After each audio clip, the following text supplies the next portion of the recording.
দুনিয়ার মানুষেরা নবীর সাহাবারা একটু পরেই যুদ্ধের তামামা শুরু হয়ে যাবে, জিহাদে যাওয়া লাগবে, যুদ্ধে যাওয়া লাগবে। তোমরা যারা যুদ্ধে যেতে চাও, আল্লাহর রাহে যারা জীবন বিলাতে চাও, তারা অতি তাড়াতাড়ি মসজিদে নববীর মধ্যে তোমরা চলে যাও। সাহাবী হযরত সাদ কি করলেন? আল্লাহর হাবিবের ঘোষণা শুনে এরকম বিবাহের সরঞ্জাম, শেরওয়ানি, অন্য জিনিসগুলো কি করলেন? দোকানদারের কাছে ফিরে দিলেন। দোকানদারকে বললেন, ও দোকানদার ভাই, এই জিনিসগুলো ফিরে নাও। আল্লাহর হাবিব কি করেছে? জিহাদের ময়দানে ডাক চলে আসছে। আল্লাহর জন্য, দ্বীনের জন্য, কোরআনের জন্য, ইসলামের জন্য জিহাদের ময়দানে যাওয়া লাগবে, দ্বীনের জন্য জিহাদের ময়দানে যাওয়া লাগবে। আমার যুবক ভাইরা, আজকে আমার যুবক ভাইরা এই যে কোরআনের প্যান্ডেলের আয়োজন করেছে, কোরআনের আয়োজন করেছে, এই যুবকদের মতো হযরত সাদ একজন যুবক ছিল। আজকে বিবাহ করবে, বিবাহের সব কিছু ছেড়ে এরকম তরবারি ডাল কিনে জিহাদের ময়দানে আল্লাহর হাবিবের জন্য, দ্বীনের জন্য, কোরআনের জন্য হযরত সাদ কি করলেন? জিহাদের ময়দানে চলে গেলেন। এক পর্যায়ে যুদ্ধ করতে করতে হযরত সাদ জিহাদের ময়দানে শহীদ হয়ে গেলেন। জোরে বলেন সুবহানাল্লাহ। রাসূল করিম সাল্লাল্লাহু আলাইহি ওয়াসাল্লামের আরেকজন সাহাবা নাম হলো হযরত সাদ সালামী। হযরত সাদ রাদিয়াল্লাহু তাআলা আনহু রাসূল করিম সাল্লাল্লাহু আলাইহি ওয়াসাল্লামের হিজরতের 8 মাস পরে, 8 মাস হয়ে গেছে মুসলমান হয়েছে। মুসলমান হওয়ার 8 মাস পরে রাসূল করিম সাল্লাল্লাহু আলাইহি ওয়াসাল্লামের দরবারে চলে আসেন। মনটা খারাপ, সব সময় রাসূল করিম সাল্লাল্লাহু আলাইহি ওয়াসাল্লামের দরবারে হযরত সাদ অবস্থান করে। হযরত সাদের মনটা খারাপ।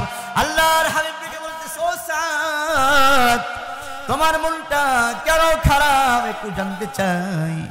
সাদ বলতেছে, ইয়া রাসূলুল্লাহ, ইয়া হাবিবাল্লাহ, আপনি বলেছেন আন-নিকাহু নিসফুল ঈমান। ওগো আল্লাহর নবীজি, আপনি বলেছেন বিবাহ ঈমানের অর্ধেক, ঈমানের অর্ধেক হচ্ছে বিবাহ। আপনি বলেছেন বিবাহটা একটা সুন্নাত। ইয়া রাসূলুল্লাহ, ইয়া হাবিবাল্লাহ, আমি আপনার সাহাবী সাদ, কারো মানুষ, আমার চেহারা অত সুন্দর না, আমার টাকা নাই, পয়সা নাই, আমার বাড়ি নাই, ঘর নাই, আমি যুবক হয়ে গেছি, আমার সঙ্গে মদিনার কোনো মেয়েকে বিবাহ দিতে চাই না।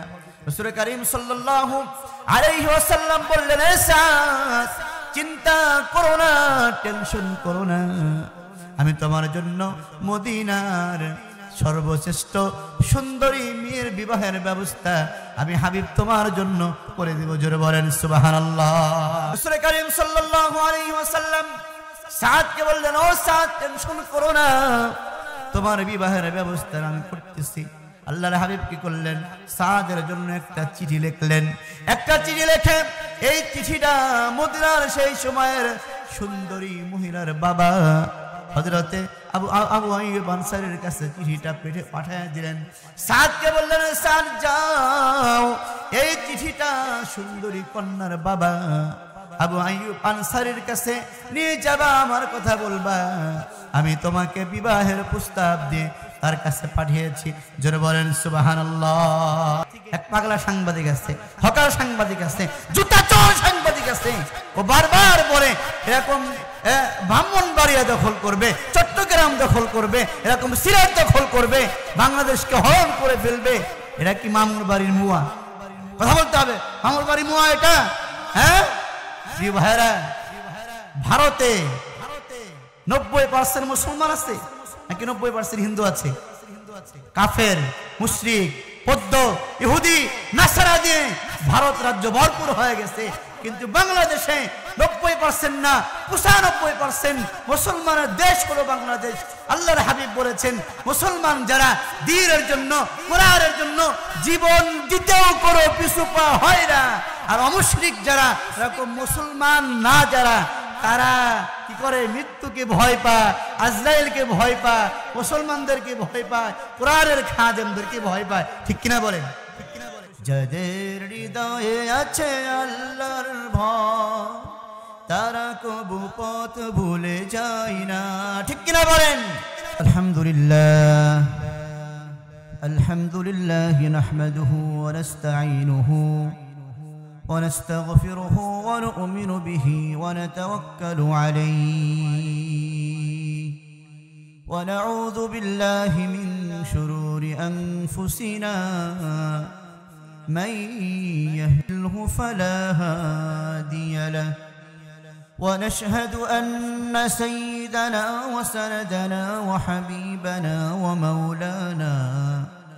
ومولانا محمدا عبد الله ورسوله أما بعد فقد قال الله تعالى في كلامه المجيد সকলে মোহাব্বতে জবান খুলে পড়বেন আউযু বিল্লাহি মিনাশ শাইতানির রাজীম বিসমিল্লাহির রহমানির রহিম ইন্নাল্লাযীনা আমানু ওয়া আমিলুস সালিহাতি কানাত লাহুম جنات الفردوس نزلا وقال رسول الله صلى الله عليه وسلم كلمتان حبيبتان إلى الرحمن خفيفتان على اللسان ثقيلتان في الميزان أو كما قال عليه الصلاة والسلام وقال تعالى في شان حبيبه إن الله وملائكته يصلون على النبي يا أيها الذين آمنوا صلوا عليه وسلموا تسليما اللهم যাদের হৃদয়ে আছে আল্লাহর ভয় তারা কবু পথ ভুলে যায় না। ঠিক কিনা বলেন? যাদের হৃদয়ের ভিতরে আল্লাহর ভয় থাকবে পৃথিবীর কোনো মন্ত্র তন্ত্র কোনো কিচ্ছুকে তারা ভয় করতে পারে না। যার কলবের ভিতরে দিলের ভিতরে আল্লাহ জাল্লা শাহরুহুর ভয় থাকবে দুনিয়ার সব কিছুকে তার কাছে তুচ্ছ কি হবে মনে হবে। আল্লাহর প্রেম ছাড়া এই দুনিয়া কারো কাছে কোনো কিছু চাই না। ঐতিহ্যবাহী গৌরীশ্বর পূর্বপাড়া আদর্শ যুব সমাজের উদ্যোগে আয়োজিত তৃতীয় বার্ষিক ওয়াজ মাহফিলের আজকের সম্মানিত সভাপতি সাহেব জনাব আব্দুল সালাম সাহেব, সভাপতি গৌরীশ্বর কেন্দ্রীয় জামে মসজিদ।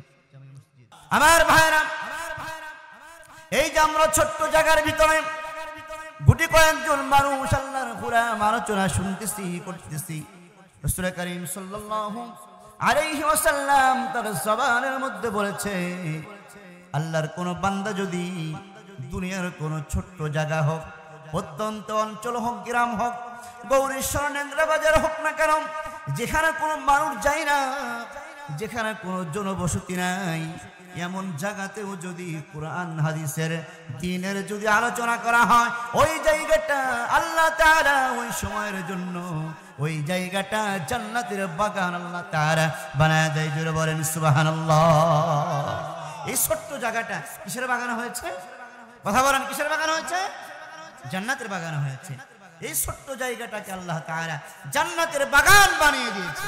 প্রিয় ভাইরা, সম্মানিত মুসল্লি ইকরাম, আসমান থেকে, আমাদের এই গ্রাম থেকে, এই জায়গা থেকে আসমানের দিকে তাকানে, পূর্ণিমার চাঁদের রাতে যদি আকাশের দিকে যদি তাকাই, যেরকম চাঁদকে সুন্দরভাবে পূর্ণিমার রাতে দেখা যায়, ঠিক তার চাইতেও উজ্জ্বল করে আসমানের ফেরেশতারা সাত তবক আসমান থেকে এই দুনিয়ার ভূখণ্ডে এই প্রত্যন্ত অঞ্চল গৌরীশ্বরের এই কোরআনের মজমাকে তারা চমকানো চমকানো আলোকময় দৃশ্যের মতো ফেরেশতারা আসমান থেকে তারা জমিনের দিকে দেখতেছে। বলি সুবহানাল্লাহ।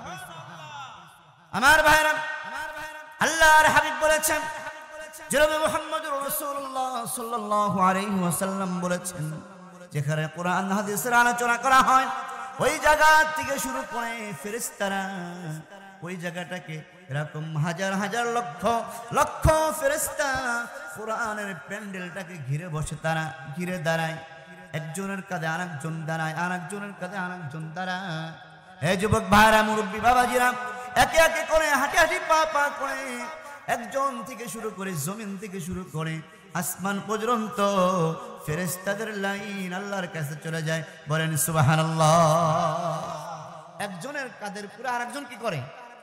দাঁড়ায়। আরেকজন কি করে? ফেরেশতা দাঁড়ায়, দাঁড়িয়ে আছে, আমরা তো দেখতেছি না। এই চতুর্দিকে আল্লাহর ফেরেশতারা, নিষ্পাপ মাসুম ফেরেশতারা, তারা দাঁড়িয়ে আছে আর তারা আমাদেরকে এরকম ভিডিও করতেছে, ক্যামেরা করতেছে, আমাদের ফুটেজগুলা আল্লাহ তাআলাকে দেখাবে। বলেন সুবহানাল্লাহ। দাঁড়াচ্ছে, জমিন থেকে আসমান পর্যন্ত দাঁড়িয়ে গেছে। আল্লাহ সুবহানাহু তাআলা ফেরেশতাদেরকে প্রশ্ন করো, ফেরেশতারা ওই যে গৌরীশ্বরডাঙ্গা বাজার থেকে তোমরা একে একে একজনের কাঁধের ফুরে আরেকজন তোমরা দাঁড়িয়ে আবার আরশে মুআল্লা পর্যন্ত আসছো, বলো তো তোমরা কেন আসছো? আর ওই গ্রামের ভিতরে কিছু মানুষগুলা ছোট্ট চরের ভিতরে সামিয়ানার নিচে বসে আছে, তারা কেন বসে আছে? ফেরেশতারা বলবে, আল্লাহ আপনি তো সব কিছু জানেন। আপনার বান্দাগুলা এই কষ্ট করে শীতের ভিতরে আরামের বিছানাকে হারাম করে, আরামের ঘুমকে হারাম করে, কাজকাম সব কিছু বন্ধ করে তারা একমাত্র কেবলমাত্র শুধুমাত্র আপনাকে পাওয়ার জন্য তারা কোরআনের মজমায় বসে গেছে। বলেন সুবহানাল্লাহ। আল্লাহ সুবহানাহু ওয়া তাআলা ডেকে বলেন, ওহে আমার ফেরেশতারা শোনো, আমার যে বান্দাগুলা আরামের ঘুম হারাম করে তারা সামিয়ানার মধ্যে কোরআনের প্যান্ডেলের মধ্যে বসে আছে, আমার বান্দারা কি আমাকে দেখছে নাকি? ফেরেশতারা বলবে, আল্লাহ আপনার বান্দাগুলো আপনাকে দেখে নাই, আমার বান্দারা আর কি চায়? ফেরেশতারা বলবে, আল্লাহ তাআলা আপনার বান্দাগুলো জাহান্নাম থেকে মুক্তি চায়, জাহান্নামের আযাব থেকে মুক্তি চায়। ও বাবারা, আপনারা বলেন তো আমরা কি জাহান্নাম থেকে মুক্তি চাই কি চাই না? জোরে বলেন, মুক্তি চাই কি চাই না? আল্লাহ তাআলা তোমার এই বান্দাগুলো জাহান্নামের আগুন থেকে মুক্তি চায়। আল্লাহ তাআলা বলবে, ফেরেশতা আমার বান্দাগুলো আমি আল্লাহকে দেখছি নাকি? বলে দেখে নাই। আমার বান্দাগুলো জাহান্নাম দেখছে নাকি? আল্লাহ তাআলা বলবে, বান্দা জাহান্নাম দেখে নাই, জান্নাত দেখে নাই, আমি আল্লাহকে দেখে নাই। আমি আল্লাহকে না দেখিয়া, জাহান্নামকে না দেখিয়া, জান্নাতকে না দেখিয়া শুধুমাত্র কেবলমাত্র বিশ্বাস করে ঈমান এনে আমার প্রতি ঈমান এনে তারা কোরআনের মজমায় বসে গেছে। ও ফেরেশতা তোরা সাক্ষী থাক, আমার সব বান্দাদেরকে মাফ করে জান্নাতের মেহমান বানায় দিলাম। জোরে বলেন সুবহানাল্লাহ।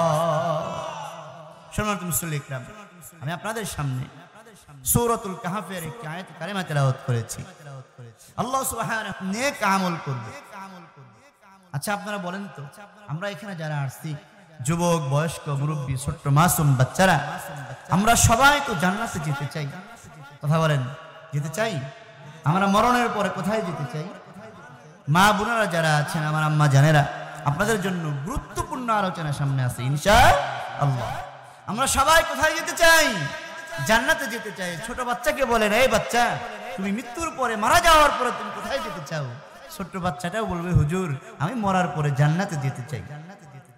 যেই ব্যক্তি কোনোদিন মনে ভুলেও নামাজ পড়ে না, পশ্চিম দিকে কপাল ঠেকায় না, তাকেও যদি আপনি বলেন যে ভাই তুমি মরার পরে কি আশা করতে চাও, ওই ব্যক্তি বলবে যে ভাই নামাজ কালাম তো পড়লেও পড়তে পারি না, দুনিয়ার কাজের ব্যস্ততা, আমি মৃত্যুর পরে জান্নাতে যেতে চাই। যারা কোরআনের বিরোধিতা করে, ইসলামের বিরোধিতা করে, আল্লাহর বিরোধিতা করে, দুনিয়ার কাজের এরকম সাহায্য করে, দ্বীনের কাজের প্রতি দুশ্মনী করে, যে ব্যক্তি ইসলামের দুশ্মন, এরকম কোরআনের দুশ্মন, আল্লাহর রাসূলের দুশ্মন, এই দুশ্মন ব্যক্তিকেও যদি আপনি বলেন যে ভাই তুমি মরার পরে কোথায় যেতে চাও, সেও এরকম বেশরমের মতো মুস্কি মুস্কি দাঁত বের করে হাসবে আর বলবে, ভাই আমারও তো মরার পরে জান্নাতে যাওয়ার আশা জাগে। আমার ভাইরা, হিন্দু ব্যক্তিকে যদি আপনি প্রশ্ন করেন ও রামকৃষ্ণ ভাই, তুমি মৃত্যুর পরে তুমি কোথায় যেতে চাও? হিন্দু ব্যক্তিও বলবে মৃত্যুর পরে স্বর্গে যেতে চাই। কি বলেন আপনারা? মৃত্যুর পরে হিন্দুরা কি বলবে?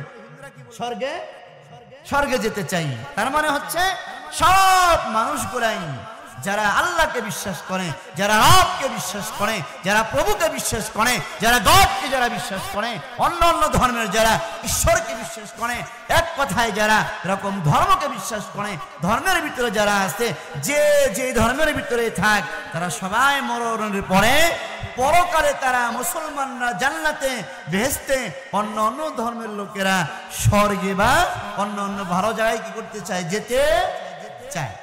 প্রিয় ভাইরা, আল্লাহ তাআলাও চায় যে প্রত্যেকটা বান্দা কোথায় যাক? জান্নাতে যাক। কথা বলেন, কোথায় যাক? জান্নাতে যাক।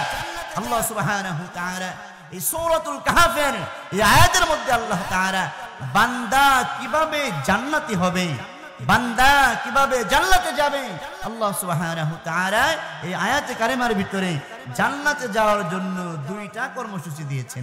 কয়টা কর্মসূচি? আপনারা কি এইটুকু বুঝতে পেরেছেন? এইটুকু ভূমিকার ভিতরে যে আল্লাহ তাআলা কি বলেছেন? কর্মসূচি কয়টা দিয়েছে আল্লাহ তাআলা? দুইটা। আপনারা আবার বলবেন, জান্নাতে যাওয়ার কর্মসূচি কয়টা? দুইটা মৌলিক কর্মসূচি।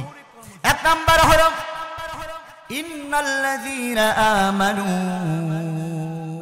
এক নাম্বার কি? ইন্নাল্লাযীনা আমানু।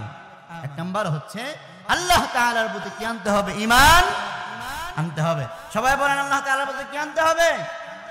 ঈমান আনতে হবে। আপনাদের কাছে গৌরীশ্বর নেংরা বাজারের মুসলমান যারা আছেন, আপনাদের কাছে প্রশ্ন করি, আমরা কি ঈমান আনছি নাকি ঈমান পেয়েছি? কথা বলতে হবে। আমরা কি ঈমান আনছি নাকি ঈমান পেয়েছি? বলেন তো সবাই, একটু বলেন, আমরা কি ঈমান আনছি নাকি ঈমান পেয়েছি? আমরা ঈমান পেয়েছি। আমরা ঈমান কি করেছি? কথা বলেন, কি করেছি আমরা? ঈমান এনেছিল হযরতে বিলাল, হযরতে খাব্বাব, হযরতে খুবাইব, তারা ঈমান এনেছিল। তারা ঈমান আনতে যে নিজের জীবনকে কুরবান করে দিয়েছিল। বাড়ি ঘর টাকা পয়সা সব কিছু বিসর্জন দিয়ে তারা ঈমান এনেছিল। আর আমরা আরাম আয়েশে কোনো কষ্ট ছাড়াই আমরা বাপ দাদার সম্পত্তি হিসাবে আমরা ঈমান পেয়েছি। কথা বলেন, আমরা ঈমান আনছি নাকি ঈমান পেয়েছি? সবাই একটু জোরে বলেন, কি করছি আমরা? ঈমান পেয়েছি। আমার ভাইরা, আল্লাহ সুবহানাহু ওয়া তাআলা এখানে আয়াতের ভিতরে বলেছেন ইন্নাল্লাযীনা আমানু। যারা ঈমান আনে, যারা কি করে ভাই? ঈমান আনে। প্রিয় ভাইরা, ঈমান কি এটা সাধারণ জিনিস? কথা বলেন, ঈমান কি সাধারণ জিনিস? ঈমানের দাম বেশি নাকি জীবনের দাম বেশি? সবাই বলতে হবে, ঈমানের দাম বেশি নাকি জীবনের দাম বেশি? ঈমানের দাম বেশি। কিসের দাম বেশি? ঈমানের দাম বেশি। ঈমানের দাম বেশি। রাসূল করিম সাল্লাল্লাহু আলাইহি ওয়াসাল্লাম তার পাক জবানের মধ্যে বলেন, যেই ব্যক্তি এক জাররা পরিমাণ ঈমান নিয়ে যদি কবরে যেতে পারে, কয় জাররা পরিমাণ বলেন? এক জাররা। এক জাররা পরিমাণ। জাররা কতটুকু? এক ফোঁটা পানিকে যদি আপনি হাজার হাজার আপনি খণ্ডন করেন, ওই খণ্ডনের ভিতরে কুড়ি কুড়ি এমন কিছু কুড়ি দেখা যায় যেগুলা মাইক্রোস্কোপ মিটার ছাড়া, যন্ত্র ছাড়া দেখা যায় না। এরকম একটা কুনিকে জাররা বলে। আল্লাহর হাবিব বলেছে, এক জাররা পরিমাণ ঈমান নিয়ে যদি কোনো ব্যক্তি কবরে যেতে পারে, আল্লাহ সুবহানাহু ওয়া তাআলা বাংলাদেশ নয়, গৌরীশ্বর নেংরা বাজার গ্রাম নয়, বাংলাদেশ নয়, এই তাম পৃথিবীর 10 পৃথিবী সমান জান্নাত বান্দাকে আল্লাহ তাআলা দান করে দিবে। জোরে বলেন সুবহানাল্লাহ। শর্ত হচ্ছে ঈমান নিয়ে কবরে যাওয়া লাগবে। কি নিয়ে যাওয়া লাগবে বলেন? এক জাররা ঈমান নিয়ে কবরে গেলে আল্লাহ তাআলা এই দুনিয়ার 10 দুনিয়া জান্নাতকে আল্লাহ তাআলা বান্দার জন্য দান করে দিবে আল্লাহ তাআলা। তাহলে ঈমান জিনিসটা সাধারণ কোনো জিনিস না। ঈমান কি? ঈমান সম্বন্ধে আমাদেরকে বুঝতে হবে। আমরা আজকে, আমার বাবা মুসলমান, আমার মা মুসলমান, আমার গোষ্ঠীর সবাই মুসলমান, আমিও কি করেছি, বাবার এরকম ওরসে জন্মগ্রহণ করেছি, মুসলিম পরিবারে জন্মগ্রহণ করেছি, আমি মুসলমান হয়েছি, এই জন্য আমার মুসলমানিত্বর দাম আমার কাছে অত বেশি না। যারা নিজের জীবনকে বিলিয়ে দিয়ে টাকা পয়সা ব্যবসা বাণিজ্য এই সব কিছু বিসর্জন দিয়ে যারা ইমান আনছে, তারাই হারে হারে টের পায় ইমান কত প্রকার কি জিনিস। ঠিক কিনা বলেন? ফিলিস্তিনের মুসলমানরা ইমান কি জিনিস টের পায়। ভারতের ইন্ডিয়াতে যারা এরকম প্রতিনিয়ত ইসলামকে কবুল করার জন্য গ্রহণ করার জন্য এরকম নির্যাতিত হইতেছে, বাড়ি ছাড়তেছে, ঘর ছাড়তেছে, তারা বুঝতে পারে ইমান কি জিনিস। প্রিয় ভাইরা, আমাদের কি ইমান বুঝতে হবে। কি করতে হবে সবাই বলেন?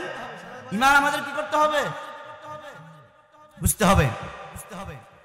এই জন্য বলতেছিলাম আল্লাহ সুবহানাহু ওয়া তাআলা দুইটা কর্মসূচি বান্দাদেরকে দিয়েছে।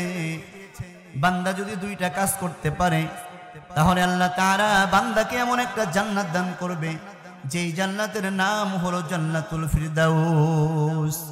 ইন্নাল্লাযীনা আমানু ওয়া আমিলুস সালিহাতি কানাত লাহুম জান্নাতুল ফিরদাউসি নুজুলা খালিদিনা ফিহা লা ইয়াবগুনা আনহা হিওয়ালা। এমন একটা জান্নাত আল্লাহ তাআলা বান্দাকে দান করবে যেই জান্নাতের ভিতর থেকে বান্দা কোনোদিন বের হতে চাবে না। একবার যেই বান্দা জান্নাতে ঢুকবে সে আর কোনোদিন বের হবেও না, আল্লাহ তাআলা বের করেও দিবে না। আল্লাহ তাআলা বান্দাকে অনন্তকালের জন্য জান্নাতের মধ্যে দিয়ে দিবে। জোরে বলেন সুবহানাল্লাহ। এত সুন্দর জান্নাতের মধ্যে যাওয়ার জন্য দুইটা কর্মসূচি আল্লাহ তাআলা বান্দাকে দিয়েছে। এক নাম্বার কর্মসূচি হলো বান্দাকে আল্লাহর প্রতি ঈমান আনতে হবে। দুই নাম্বার কাজ হলো নেক আমল করা লাগবে। আমার ভাইরা, ঈমান এমন একটা গুরুত্বপূর্ণ জিনিস, এই যে আমরা বিনা চাওয়াতে বিনা পাওয়াতে বিনা দরখাস্তে আমরা ঈমান নামক দৌলতটা আমরা পেয়েছি। এই ঈমানটা আমাদের কাজ কর্ম, আমাদের খারাপ কাজের জন্য, গুনাহের কাজের জন্য, আমাদের ব্যক্তিগত অন্যায় কাজ আছে, কিছু অন্যায় কাজ আছে যেই কাজগুলা করার জন্য প্রতিনিয়ত ঈমান নষ্ট হয়ে যাইতেছে। ঈমান কি হচ্ছে ভাই? নষ্ট হইতেছে। ঈমান যেন নষ্ট না হয়, ঈমান যেন বিলীন না হয়ে যায়, ঈমান যেন বিক্রি না হয়ে যায়, ঈমান যেন টাকার কাছে বিক্রি না হয়ে যায়, ঈমান যেন বিচার বিভাগের কাছে বিক্রি না হয়ে যায়, ঈমান যেন ক্ষমতার কাছে বিক্রি না হয়ে যায়, ঈমান যেন নারীর কাছে বিক্রি না হয়ে যায়, ঈমান যেন এরকম মিথ্যা কথার কাছে বিক্রি না হয়ে যায়, ঈমান যেন খারাপ কাজের দিকে বিক্রি না হয়ে যায়। এই দিকে আমাদের কি করতে হবে? খেয়াল রাখা লাগবে। কারণ হচ্ছে ঈমান অনেক বড় সম্পদশালী, অনেক দাম ঈমানের, অনেক মূল্য ঈমানের। ঈমান ছাড়া যদি কবরে যান আপনি, ঈমানহীন হয়ে যদি কবরে যায় কোনো ব্যক্তি, তাহলে সেই ব্যক্তির স্থান কোথায় হবে? কথা বলেন। ঈমান ছাড়া যদি কবরে কোনো ব্যক্তি যায় তার স্থান কোথায় হবে? জাহান্নামে হবে। আর ঈমান নিয়ে যদি কবরে যাওয়া যায় তার স্থান কোথায় হবে? জান্নাতে হবে।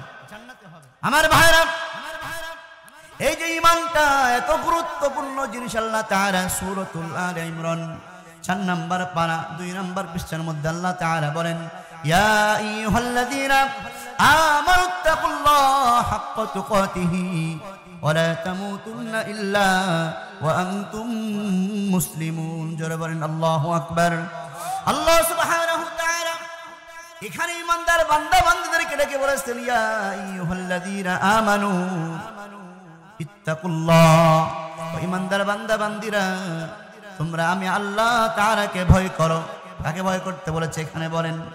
আল্লাহ সুবহানাহু ওয়া তাআলাকে ভয় করতে বলেছে। ঈমানদার বান্দা বান্দী যারা, যারা ঈমানদার বান্দা, আল্লাহর প্রতি যারা ঈমান আনবে, আল্লাহর প্রতি যারা ঈমান এনেছে, তাদেরকে আল্লাহ তাআলা বলেছে, বান্দারে তোমরা আমি আল্লাহ তাআলাকে পরিপূর্ণ তোমরা ভয় করো। জোরে বলেন সুবহানাল্লাহ। আল্লাহ তাআলাকে ভয় করতে বলেছে, ঈমান আনতে হবে। আগে কি করতে হবে ভাই? আমার ভাইরা, ঈমান নামক দৌলতটা এত গুরুত্বপূর্ণ দৌলত। এই যে ঈমান নামক দৌলতটা, ঈমান আনার জন্য সাহাবা আজমাইন অনেক কষ্ট করেছে, অনেক কিছু বিসর্জন দিয়েছে। রাসূল করিম সাল্লাল্লাহু আলাইহি ওয়াসাল্লাম আল্লাহর হাবিবের একজন সাহাবী হযরতে আব্দুল্লাহ জুল বাজাদাইন ইসলাম গ্রহণ করার পূর্বে তার নাম ছিল আব্দুল উজ্জা। এই আব্দুল উজ্জা একজন টাটকা যুবক ছিল। রাসূল করিম সাল্লাল্লাহু আলাইহি ওয়াসাল্লাম মক্কা বিজয়ের পরে আল্লাহর হাবিব মক্কা বিজয়ের পরে আব্দুল্লাহ জুল বাজাদাইন অর্থাৎ আব্দুল উজ্জা তিনি তার চাচার বাড়িতে, তার বাবা ছিল না, মা ছিল না, চাচার বাড়িতে লালিত পালিত হচ্ছিল, বড় হচ্ছিল। রাসূল করিম সাল্লাল্লাহু আলাইহি ওয়াসাল্লাম মক্কা বিজয়ের পরে আব্দুল উজ্জা তার চাচাকে ডেকে বললেন, চাচা, ও আমার চাচা, আপনার কাছে আমি একটা প্রশ্ন করতে চাই।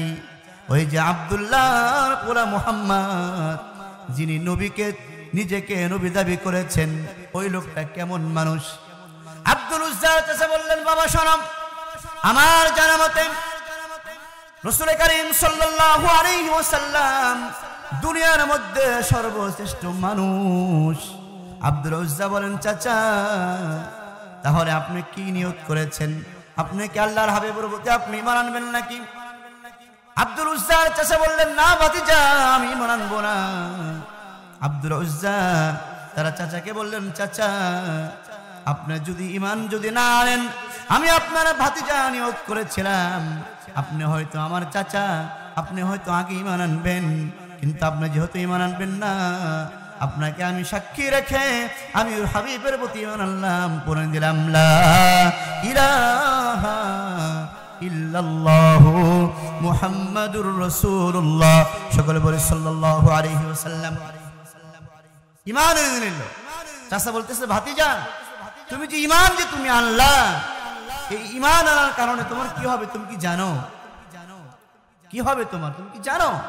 বলতেছে, না তো চাচা, আমার কি হবে? আব্দুল উজ্জার চাচা বলতেছে, ভাতিজা, ঈমান আনার কারণে তোমার সমস্ত সম্পত্তি তোমাকে হারাতে হবে। কি করতে হবে বলেন? সমস্ত সম্পত্তি হারাতে হবে। আব্দুল উজ্জা বললেন, চাচা, ঈমানের জন্য জীবনের সব কিছু হারাইতে রাজি আছি, কিন্তু ঈমান ছাড়তে রাজি না। মুসলমান একবার যদি ঈমান আনে, তারা ঈমান ছাড়তে পারে না। জীবনের সব কিছু ছাড়তে পারে, কিন্তু ঈমান ছাড়তে পারে না। আব্দুল উজ্জা বললেন, চাচা, আপনি আমার সব সম্পত্তি আপনি নিয়ে নেন। আব্দুল উজ্জার চাচা বললেন, ভাতিজা, আমি তোমার সব সম্পত্তি এরকম হরণ করে নিব, নিয়ে নিব, তোমার সাথে আমার কোনো সম্পর্ক নাই। ভাতিজা বললেন, চাচা, আপনি সব কিছু নিয়ে নেন, কিন্তু আমি ঈমানহারা হতে পারবো না। এবার চাচা বললেন, ভাতিজা, তোমার পরনের ভিতরে, তোমার দেহের ভিতরে যে কাপড়গুলো আছে, কাপড়গুলাও খুলে দাও। ওই কাপড়টা তো আমার টাকা দিয়ে কিনা, তুমি কাপড়টাও খুলে ফেলে দাও। আব্দুল উজ্জা কি করলেন? জামাটা খুলে ফেললেন, গেঞ্জিটাও খুলে ফেললেন। আব্দুল উজ্জার চাচা বললেন, না ভাতিজা, তোমার পরনে যে লুঙ্গিটা আছে, পায়জামাটা আছে, এই পরনের লজ্জাস্থান ঢাকার জন্য যে পোশাকটা আছে, সেই পোশাকটাও খুলে তুমি চলে যাও। জোরে বলেন নাউজুবিল্লাহ। আব্দুল উজ্জা চাচার দিকে তাকিয়ে দু চোখের পানি ফেলেছে। চাচা, আপনি আমার বাবা হলে এটা করতে পারতেন না, আপনি আমার লজ্জাস্থানকে আপনি উলঙ্গ করতে চাইতেছেন। আব্দুল উজ্জা চাচা বলতেছে, ভাতিজা, তোমার কি খুব কষ্ট হচ্ছে? কষ্ট যদি হয় তাহলে ঈমান ছেড়ে দাও, তোমাকে আমি সব কিছু দিয়ে দিব, ঈমান তুমি এই মুহূর্তে কি করে দাও? ছেড়ে দাও। আব্দুল উজ্জা বললেন, না চাচা, আমি আমার সব কিছু বিসর্জন দিব, কিন্তু ঈমান নামক দৌলতটা আমি কখনো ছাড়তে পারবো না, রাজি না। কি করলেন? কাপড় খুলে ফেললেন উলঙ্গ অবস্থায়। এরকম মায়ের কাছে চলে গেলেন। মা দেখে লজ্জা পেয়ে চোখটা সামায়া ধরছে। বাবারে, তোমার এমন অবস্থা কেন? আব্দুল উজ্জা বললেন, আম্মা, ঈমানের জন্য, ঈমান নামক দৌলতকে এরকম গ্রহণ করার জন্য চাচা আমার কাছ থেকে সব কিছু কেড়ে নিয়েছে। আম্মা, আপনি আমাকে একটা পোশাক দেন, একটা পোশাকের ব্যবস্থা করে দেন। মা গরিব ছিল, মায়ের কাছে ওরকম জিনিস ছিল না, একটা কম্বল দিলেন, কম্বল দিয়ে লজ্জাস্থান ঢেকে অনেক কষ্ট করে রাসূল করিম সাল্লাল্লাহু আলাইহি ওয়াসাল্লামের দরবারে চলে গেলেন। বলেন সুবহানাল্লাহ। রাসূল করিম সাল্লাল্লাহু আলাইহি ওয়াসাল্লাম কি করলেন? এই যুবককে দেখে, যুবকের মাথার চুলগুলো উস্কো খুস্কো, চেহারার ভিতরে কোনো আনন্দ নাই, চেহারাটা বড় মলিন। এমন চেহারা দেখে রাসূল করিম সাল্লাল্লাহু আলাইহি ওয়াসাল্লাম কি করলেন? আল্লাহর হাবিব আব্দুল উজ্জাকে ডাকলেন, আব্দুল এদিকে আসো, তুমি, তোমার নাম কি, তোমার বাড়ি কোথায়, তুমি কোত্থেকে এসেছো, কেন এসেছো? আব্দুল উজ্জা বললেন, ইয়া রাসূলুল্লাহ, আমার নাম আব্দুল উজ্জা, আমি অমুক গ্রাম থেকে এসেছি, তোমার এই অবস্থা কেন? ওগো আল্লাহর হাবিব, ইসলামকে গ্রহণ করার জন্য, ঈমানকে বাঁচানোর জন্য আমি আমার সব কিছু দিয়েছি, কিন্তু ঈমান ছাড়তে পারি নাই। চিৎকার মেরে বলেন সুবহানাল্লাহ। প্রিয় ভাইরা, ঈমানের জন্য সব কিছু ছেড়ে দিয়েছি। আমি আপনি কি ছেড়েছি? আমি আপনি কি বিসর্জন দিয়েছি? 10 টাকার কাছে ঈমানকে বিক্রি করে দেওয়া লাগতেছে, 100 টাকার কাছে, 1000 টাকার কাছে, 1 লক্ষ টাকার কাছে ঈমান বিক্রি হয়ে যায়। সাহাবা আজমাইন নিজের জীবন দিয়ে দিয়েছে, বাড়ি ঘর সব কিছু দিয়েছে, কিন্তু ঈমান কি করে নাই? সারে নাই।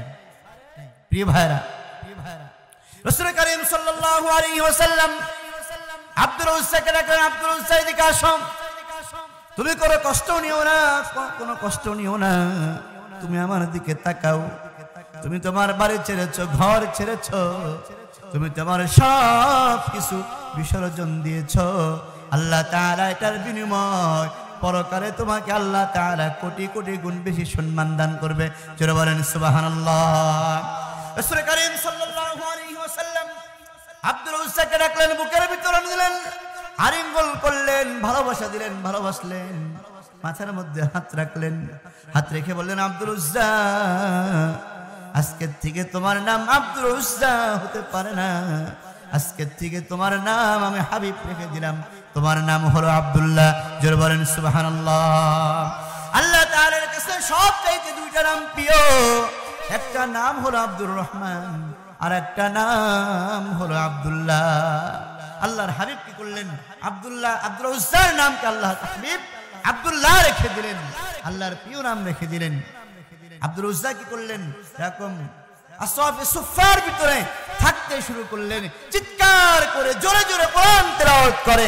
অন্যান্য সাহাবা আজমাইনদের এরকম কষ্ট হয়, হাবিবের কাছে বিচার দিলেন, ইয়া রাসূলুল্লাহ, আব্দুল্লাহ, আব্দুল উজ্জা বা আব্দুল্লাহ যে কোরআন তেলাওয়াত করে, আমাদের ঘুমের ডিস্টার্ব হয়, আমাদের খাবারের ডিস্টার্ব হয়, আমাদের নামাজের ডিস্টার্ব হয়, ইয়া রাসূলুল্লাহ, আপনি আব্দুল্লাহকে আপনি বলে দেন না, তিনি যেন একটু আস্তে করে কোরআন তেলাওয়াত করে। আল্লাহর হাবিব বললেন, ও সাহাবারা, আব্দুল উজ্জাকে তোমরা বাধা দিও না, তাকে ঈমান গ্রহণ করার জন্য জীবনের সব কিছু বিসর্জন দেওয়া লাগছে, তাকে তোমরা প্রাণ ভরে কুরআনুল কারীম তেলাওয়াত করতে দাও। জোরে বলেন সুবহানাল্লাহ। প্রিয় ভাইরা, ঈমানের জন্য অনেক কষ্ট, অনেক ত্যাগ সাহাবা আজমাইন করেছে, করেছে না ভাই? করেছে। প্রিয় ভাইরা, গ্রামবাসী, আজকে আমরা নাচ গান, যাত্রা, প্যান্ডেল, দুনিয়াবি অনুষ্ঠানে আমরা ঘন্টার পর ঘন্টা তাকিয়ে থাকি না? আমরা কে বলেন থাকি তো আমরা? কিন্তু কোরআনের মাহফিলে, কোরআনের মজমায় শয়তানের ধোকায় পড়ে, নফসের খায়েশাতের গোলামি পড়ে আমরা কি করতে পারি না? আসতে পারি না।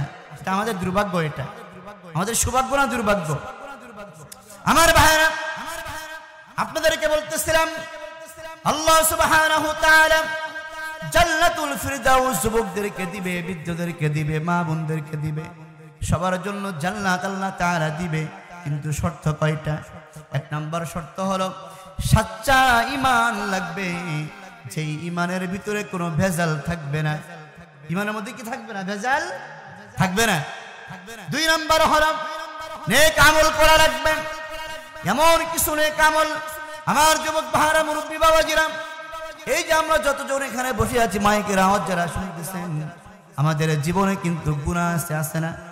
গুনাহ আছে আমাদের জীবনে, এমন কিছু গুনাহ আছে, এমন কিছু পাপ আছে এমন কিছু অন্যায় কাজ আছে যেই গুনার কারণে, যেই পাপের কারণে, যে অপরাধের কারণে আমাদের আমলগুলা বরবাদ হয়ে যাইতেছে। কথা বলেন ঠিক কিনা? গুনাহ আছে আমাদের জীবনে, পচা পচা গুনাহ আছে, নোংরা গুনাহ আছে। যেই গুনার কথা যদি সন্তান জানে, সন্তান যদি গুনার কথা জানে, যুবক ভাইরা খেয়াল করো, সন্তান যদি গুনার কথা জানে, সন্তান বাবাকে বাবা বলে ডাকবে না। মা যদি জানে সন্তানের গুনার কথা, মা সন্তানকে সন্তান বলে পরিচয় দিবে না। গ্রামবাসী যদি জানে ওই গুনার কথা গোলা, তাহলে গ্রামের ভিতরে থাকতে দিবে না। জোরে বলেন ঠিক কিনা? আল্লাহ তাআলা বলতেছেন, বান্দারা শোনো, তোমাদের জীবনের গুনাহগুলো তোমরা মাফ করাও, খারাপ কাজ থেকে ফিরে আসো, তোমাদের ঈমানকে সুন্দর করো। ঈমান যদি সুন্দর করা যায়, আল্লাহ তাআলা বান্দাকে মৃত্যুর পরে জান্নাতুল ফিরদাউস আল্লাহ তাআলা দান করে দিবে। বলে সুবহানাল্লাহ। তাহলে জান্নাত পাওয়ার জন্য এক নাম্বার কি? ঈমানকে পরিশুদ্ধ করা। এক নাম্বার কি?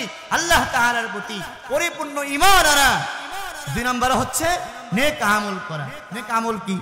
নেক আমল নামাজ পড়া, নেক আমল হারাম কাজ থেকে বাঁচা, নেক আমল খারাপ কাজ থেকে বাঁচা, নেক আমল কি? অন্যায় কাজ থেকে বাঁচা, জুলুম থেকে বাঁচা, স্বৈরাচারের থেকে বাঁচা। এই নেক আমল হচ্ছে এরকম ঘুষ থেকে বাঁচা, সুদ থেকে বাঁচা, যত ধরনের খারাপ কাজ আছে এই সব খারাপ কাজ থেকে বেঁচে প্রত্যেকটা ভালো কাজগুলা করা। প্রত্যেকটা ভালো কাজ কি করা? আমার ভাইরা, আর এই যে নেক আমলগুলা করার জন্য আপনাকে আত্মা পরিশুদ্ধ করা লাগবে, আল্লাহর ভয় রাখবে। আল্লাহ তাআলা বলেন, ইয়া আইয়ুহাল্লাযীনা আমানুত্তাকুল্লাহ হাক্কা তুকাতিহি ওয়া লা তামুতুন্না ইল্লা ওয়া আনতুম মুসলিমুন। ঈমানদার বান্দা বান্দিরা, তোমরা যদি তোমাদের ঈমানকে যদি পরিশুদ্ধ করতে চাও, এক নাম্বার কাজ হলো তোমাদেরকে স্বয়ং আল্লাহ তাআলাকে ভয় করতে হবে। জোরে বলেন, কাকে ভয় করতে হবে? আল্লাহ তাআলাকে ভয় করতে হবে। আল্লাহ তাআলাকে যদি কোনো ব্যক্তি ভয় করে, আল্লাহ তাআলাকে যদি কোনো ব্যক্তি ভয় করে, সেই ব্যক্তি অন্যায় কাজ করতে পারবে না, সেই ব্যক্তি ওজনে কম দিতে পারবে না, সেই ব্যক্তি কি করতে পারবে না? মানুষের সম্পদকে লুণ্ঠন করতে পারবে না, সেই ব্যক্তি কলমের খোঁচায় লক্ষ কোটি টাকা অন্য জায়গায় পাচার করতে পারবে না। আল্লাহর ভয় যদি মানুষের ভিতরে যদি থাকে, সেই ব্যক্তি কোনোদিন আয়না ঘর বানাইতে পারবে না। জোরে বলেন ঠিক কিনা? আল্লাহর ভয় থাকা লাগবে। হ্যাঁ, আপনাকে ঈমান পরিশুদ্ধ করার জন্য নেক আমল যে করবেন আপনি, তার মধ্যে যে শর্ত করা আছে, তার ভিতরে এক নাম্বার শর্ত হচ্ছে আপনার দিলের ভিতরে কার ভয় থাকা লাগবে? ভাই, আল্লাহর ভয় থাকা লাগবে। আল্লাহর ভয় যখন আপনার মনের ভিতরে থাকবে, তখন আপনি কি করতে পারবেন না? আর একজনের সম্পদ আপনি কি করতে পারবেন না? জোর করে ধরতে পারবেন না। পারবেন? পারবো কি? আল্লাহর ভয় আমার ভিতরে আছে। আল্লাহর ভয় থাকলে জনগণের টাকা খেয়ে জনগণকে কি করতে পারবো না? হত্যার পরিকল্পনা করতে পারবো না। আল্লাহর ভয় যদি থাকে, এই আল্লাহর ভয় নিয়ে হারাম দিকে পা বাড়াতে পারবো না। আমার যুবক ভাইরা, আল্লাহ সুবহানাহু ওয়া তাআলাকে ভয় করতে হবে।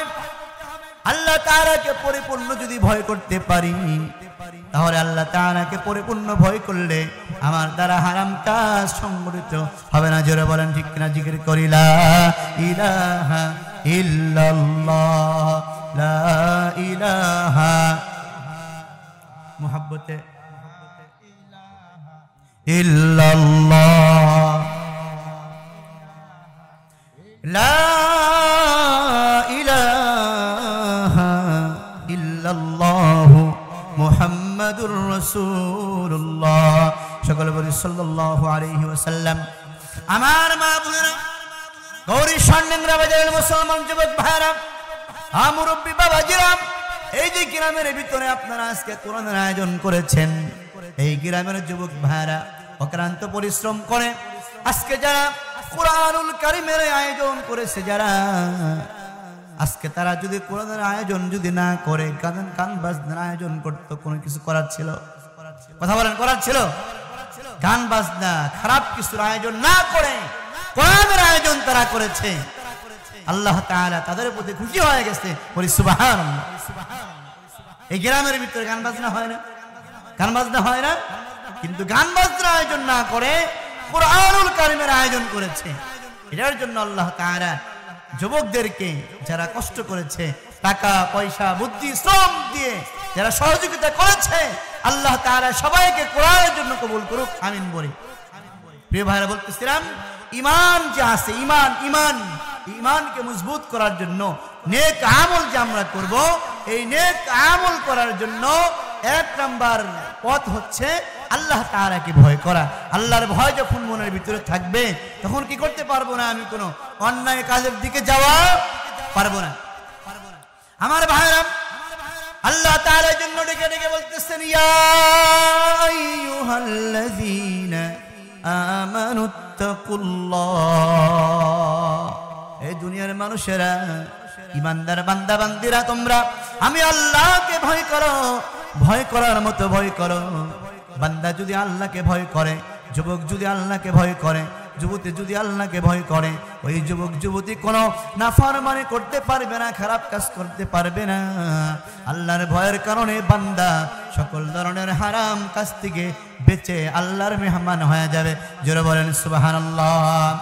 আমার যুবক ভাইয়ের, হযরত উমর ফারুক রাদিয়াল্লাহু তাআলা আনহু, তিনি যখন খলিফাতুল মুসলিমিন ছিল, আমিরুল মুমিনিন ছিল, তার জামানার ঘটনা।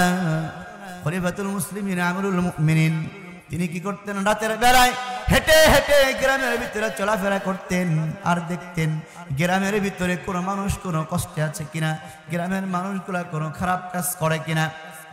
রাসূল করিম সাল্লাল্লাহু আলাইহি ওয়াসাল্লামের সাহাবী হযরত উমর ফারুক রাদিয়াল্লাহু তাআলা আনহু গভীর রজনীতে রাস্তা দিয়ে চলতে চলতে দেখে একটা ঘরের ভিতরে মহিলার কণ্ঠ ভেসে আসে। একজন যুবতী মহিলার কণ্ঠ আর একজন বৃদ্ধা মহিলার কণ্ঠ। কয়জন মহিলার কণ্ঠ?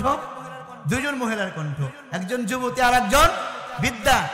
যুবতী কণ্ঠের মহিলা বৃদ্ধা কণ্ঠের মহিলাকে বলতেছে, বৃদ্ধা কণ্ঠের মহিলা যুবতী কণ্ঠের মেয়েকে বলতেছে, আমার মা আর একটু পরে হরক হয়ে যাবে, আর একটু পরে সূর্য উদয় হবে, আর একটু পরে মানুষ লোকালয় চলে আসবে। মা, আমার কলেজের টুকরা মেয়ে, শোনো, আমরা যে দুধ দহন করেছি, তুমি কি করো? দুধের ভিতরে পানি দাও, দুধটাকে বেশি বানায়া বাজারে বিক্রি করো। কে বলতেছে, মা আমি যে দুধে পানি দিব, এটা তো নিষেধ, এটা তো আল্লাহ তাআলা পাপ দিবে, গুনাহ হবে, অন্যায় হবে, নাফরমানি হবে, এটা তো দেওয়া যাবে না। মা বলতেছে, মেয়ে শোনো, এখানে তো কেউ নাই, কেউ তো দেখবে না।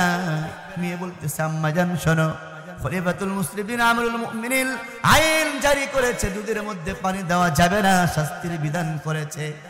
মেয়েটির মা বলতেছে, বাবা এইখানে তো খলিফাতুল মুসলিমিন নাই, তাহলে কিসের ভয় করতেছো? মেয়েটা বলতেছে, মা খলিফাতুল মুসলিমিন নাই, তাহলে কি হয়েছে? স্বয়ং আল্লাহ তাআলা দেখতেছে, কোনো অন্যায় করা যাবে না। বলেন সুবহানাল্লাহ।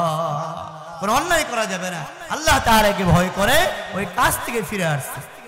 এই জন্য এক নাম্বার আল্লাহকে ভয় করতে হবে, তাকওয়াবান হতে হবে। ইমানের ভিতরে এরকম মজবুতি করার জন্য এক নাম্বারে কি করতে হবে? আল্লাহকে ভয় করতে হবে। আমি আল্লাহকে ভয় করব, আপনি আল্লাহকে ভয় করবে। সবাই যখন আল্লাহ তাআলাকে ভয় করবে, আল্লাহ তাআলাকে ভয় করলে সেই ব্যক্তির দ্বারা কোনো অপরাধ সংঘটিত হবে না। আমার ভাইরা, দুই নাম্বার বিষয় হলো হাক্কা তুকাতিহি ওয়া লা তামুতুন্না ইল্লা ওয়া আনতুম মুসলিমুন। আল্লাহ তাআলা বলে, বান্দা তোমরা যদি আল্লাহ তাআলাকে, আমি আল্লাহকে ভয় করতে পারো, ভয় করে যদি আমি আল্লাহর খাঁটি গোলাম হয়ে যদি কবর আসতে পারো, আমি আল্লাহ তাআলাকে পরিপূর্ণ ভয় করে যদি হারাম কাজ থেকে বেঁচে আমি আল্লাহর জন্য যদি ঈমান নিয়ে যদি কবরে আসো, আমি আল্লাহ তাআলা তোমার কবরটাকে অনন্তকালের জন্য সুখময় বানায় দিব। কিয়ামতের ময়দানে আমলনামা ডান হাতে দিব, আমি আল্লাহ তাআলা তোমাকে জান্নাতের মেহমান বানায় দিব। জোরে বলেন সুবহানাল্লাহ, সুবহানাল্লাহ। এজন্য প্রিয় ভাইরা, এক নম্বর কথা যেটা বলতেছিলাম, ইন্নাল্লাযীনা আমানু ওয়া আমিলুস সালিহাতি কানাত লাহুম জান্নাতুল ফিরদাউসি নুজুলা। আল্লাহ তাআলা বলেছে দুনিয়ার মানুষরে জান্নাত যদি পেতে চাও দুইটা কাজ তোমাকে করতে হবে। এক নাম্বার হচ্ছে সচ্চা ঈমান আনতে হবে, আর দুই নাম্বার হচ্ছে কি নেক আমল করা লাগবে। 5 ওয়াক্ত নামাজ কি আমল ভাই? 5 ওয়াক্ত নামাজ নেক আমল, 5 ওয়াক্ত নামাজ নেক আমল, মানুষের সাথে উত্তম আচরণ করা নেক আমল, সালাম দেওয়া নেক আমল, মানুষের সঙ্গে সুন্দর কথা বলা নেক আমল। আমার ভাইরা দান সদাকা করা নেক আমল। যেই ব্যক্তি আল্লাহর রাহে দান সদাকা করবে আল্লাহ তাআলা ওই ব্যক্তির সম্পদের ভিতরে আল্লাহ তাআলা পরিপূর্ণ বারাকাত দিয়ে আল্লাহ তাআলা ভরপুর করে দিবে। বলে সুবহানাল্লাহ। আমার ভাইরা এই যে ঈমান নামক দৌলতটা আমরা পেয়েছি, ঈমানকে আমরা পেয়েছি, আমরা ঈমান কিন্তু চাই নাই, আমরা ঈমানের জন্য বাড়িঘর কিন্তু আমাদের সারা লাগে নাই, ঈমানের জন্য কিন্তু আমাদের ত্যাগ করতে হয় নাই, ঈমানের জন্য আমাদেরকে ঘর বাড়ি জ্বালায় পোড়ায় দেয় নাই, ঈমানের জন্য সাহাবা আজমাইন যে পরিমাণ কষ্ট করেছে ওই পরিমাণ কষ্ট কিন্তু আমাদের করা লাগে নাই। লাগছে কি আমাদের কষ্ট করা লাগে নাই? রাসূল কারীম সাল্লাল্লাহু আলাইহি ওয়াসাল্লামের আরেকজন সাহাবা নাম হলো হযরত সাদ সালামী। হযরত সাদ রাদিয়াল্লাহু তাআলা আনহু রাসূল কারীম সাল্লাল্লাহু আলাইহি ওয়াসাল্লামের হিজরতের 8 মাস পরে, 8 মাস হয়ে গেছে মুসলমান হয়েছে, মুসলমান হওয়ার 8 মাস পরে রাসূল কারীম সাল্লাল্লাহু আলাইহি ওয়াসাল্লামের দরবারে চলে আসেন। মনটা খারাপ, সব সময় রাসূল কারীম সাল্লাল্লাহু আলাইহি ওয়াসাল্লামের দরবারে হযরত সাদ অবস্থান করে। হযরত সাদের মনটা খারাপ, আল্লাহর হাবিবকে বলতেছে ও সাদ তোমার মনটা কেন খারাপ একটু জানতে চাই। সাদ বলতেছে ইয়া রাসূলুল্লাহ ইয়া হাবিবাল্লাহ আপনি বলেছেন আন-নিকাহু নিসফুল ঈমান। ওগো আল্লাহর নবীজি আপনি বলেছেন বিবাহ ঈমানের অর্ধেক, ঈমানের অর্ধেক হচ্ছে বিবাহ। আপনি বলেছেন বিবাহটা একটা সুন্নাত। ইয়া রাসূলুল্লাহ ইয়া হাবিবাল্লাহ আমি আপনার সাহাবী সাদ কারো মানুষ, আমার চেহারা অত সুন্দর না, আমার টাকা নাই পয়সা নাই, আমার বাড়ি নাই ঘর নাই, আমি যুবক হয়ে গেছি, আমার সঙ্গে মদিনার কোন মেয়েকে বিবাহ দিতে চাই না। রাসূল কারীম সাল্লাল্লাহু আলাইহি ওয়াসাল্লাম বললেন সাদ চিন্তা করো না, টেনশন করো না, আমি তোমার জন্য মদিনার সর্বশ্রেষ্ঠ সুন্দরী মেয়ের বিবাহের ব্যবস্থা আমি হাবিব তোমার জন্য করে দেব। জোরে বলেন সুবহানাল্লাহ। আমার ভাইরা খেয়াল করে শুনেন, রাসূল কারীম সাল্লাল্লাহু আলাইহি ওয়াসাল্লাম সাদকে বললেন ও সাদ টেনশন করো না, তোমার বিবাহের ব্যবস্থা আমি করতেছি। আল্লাহর হাবিব কি করলেন? সাদের জন্য একটা চিঠি লিখলেন। একটা চিঠি লিখে এই চিঠিটা মদিনার সেই সময়ের সুন্দরী মহিলার বাবা হযরতে আবু আইয়ুব আনসারীর কাছে চিঠিটা পাঠিয়ে দিলেন। সাদকে বললেন সাদ যাও এই চিঠিটা সুন্দরী কন্যার বাবা আবু আইয়ুব আনসারীর কাছে নিয়ে যাবা, আমার কথা বলবা, আমি তোমাকে বিবাহের প্রস্তাব দিয়ে তার কাছে পাঠিয়েছি। জোরে বলেন সুবহানাল্লাহ। হযরত সাদ কি করলেন? আল্লাহর হাবিবের দেওয়া চিঠি নিয়ে আবু আইয়ুব আনসারীর কাছে চলে গেলেন, ঘরের ভিতরে চলে গেলেন, এরকম বাড়ির সামনে চলে গেলেন, সালাম করলেন, দরজার ভিতরে লক করলেন, দরজাটা খুলে দেওয়া হলো।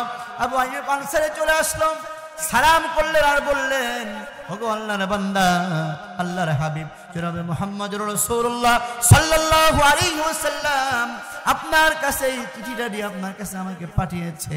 আবু আইয়ুব কি করলেন? চিঠি খুললেন, হাতে নিলেন, হাতে নিয়ে দেখলেন ওই চিঠির ভিতরে তার মেয়ের বিবাহের প্রস্তাব স্বয়ং বিশ্ব পয়গম্বর পাঠিয়ে দিয়েছেন। বলেন সুবহানাল্লাহ। মেয়ের বাবা তাকালেন, সাদের দিকে তাকালেন। হযরত সাদ কালো ছিল, কালো কুচ্ছিত ছিল দেখতে, এরকম ঠোঁট গোলা মোটা ছিল, দেখতে সুন্দর ছিল না, কিন্তু তার দিল ভালো ছিল, কোরআন ওরা দিল ছিল, ঈমান ওরা দিল ছিল। বলেন সুবহানাল্লাহ। কি ভাইরা, পাত্র হিসাবে কে পাঠিয়েছে? নবীজি পাঠিয়েছে। সবাই বলেন কে পাঠিয়েছে? নবীজি পাঠিয়েছে। বাবা তাকালেন, দেখলেন যে ছেলেটা কালো, কুৎসিত দেখতে, এরকম চুলগুলা উস্কো খুস্কো, ঠোঁটগুলা মোটা, দেখতে সুন্দর না, বাড়িঘরও এরকম নাই। খোঁজ খবর নিলেন ছেলের কাছেই, এরকম সবকিছু জানার পরে মেয়ের বাবা বললেন যে তুমি চলে যাও, আমি রাসূল কারীম সাল্লাল্লাহু আলাইহি ওয়াসাল্লামের সাথে কি করব, দেখা করব। আমার ভাইরা, হযরত সাদ কি করলেন, মনটা একটু খারাপ করে রাসূলের এরকম হাবিবের দিকে রওনা হয়ে গেলেন। ঘরের ভিতরে আবু আইয়ুব আনসারীর মেয়েটা মনোযোগ সহকারে কথাগুলো শুনতেছিল। মেয়েটা বাবাকে ডেকে বললেন, বাবা একটু আগে তুমি যার সাথে কথা বলেছো, কি বিষয় নিয়ে কথা বললা, কেন এবার কথা বললা, ওই যুবকটা কে ছিল? মেয়ের বাবা বলল, মারে ওই যুবকটাকে রাসূল কারীম সাল্লাল্লাহু আলাইহি ওয়াসাল্লাম পাঠিয়েছে। আব্বা জান কেন পাঠিয়েছে? আল্লাহর হাবিব, ওগো আমার মেয়ে শোনো, তোমার বিবাহের পয়গাম নিয়ে আল্লাহর হাবিব ওই ছেলেকে পাঠিয়েছে। ও মা। মেয়ে বলে, আব্বা আপনি কি বলেছেন? বাবা বললেন, মা আমার তো মন চায় ওই ছেলের চাইতে সুন্দর ছেলের সাথে তোমাকে বিবাহ দিব। মেয়েকে পরীক্ষা করতেছে বাবা যে আমার মেয়ের মনটা কেমন, আমার মেয়ের ইমানটা কেমন, আমার মেয়েও হাবিবকে কিরকম ভালোবাসে। মেয়ে বলতেছে, আব্বা আপনি কি অন্যায় কাজ করলেন? ও বাবা, যে রাসূল কারীম সাল্লাল্লাহু আলাইহি ওয়াসাল্লাম আমার জন্য পত্র পাঠিয়েছে, কারা হোক, দলা হোক, গরিব হোক, ও আব্বা জান হাবিব যেহেতু পাঠিয়েছে, আল্লাহর পয়গম্বর যায় যেহেতু পাঠিয়েছে, ওই পাত্র কোনোদিন খারাপ হতেই পারে না। দুনিয়ার মধ্যে সর্বশ্রেষ্ঠ যোগ্য পাত্র হচ্ছে আমার জন্য ওই ছেলেটা। জোরে বলেন সুবহানাল্লাহ, জোরে বলেন সুবহানাল্লাহ। মেয়েটা রাজি হয়ে গেল। আজকের যুগের মেয়েরা কি রাজি হবে? হবে কি? আমার ভাইরা, মেয়েটা কি হয়ে গেল? রাজি হয়ে গেল। ওগো আমার আব্বা জান, তাড়াতাড়ি চলে যান, বিশ্ব পয়গম্বরের কাছে যাওয়ার পূর্বে আপনি চলে যান।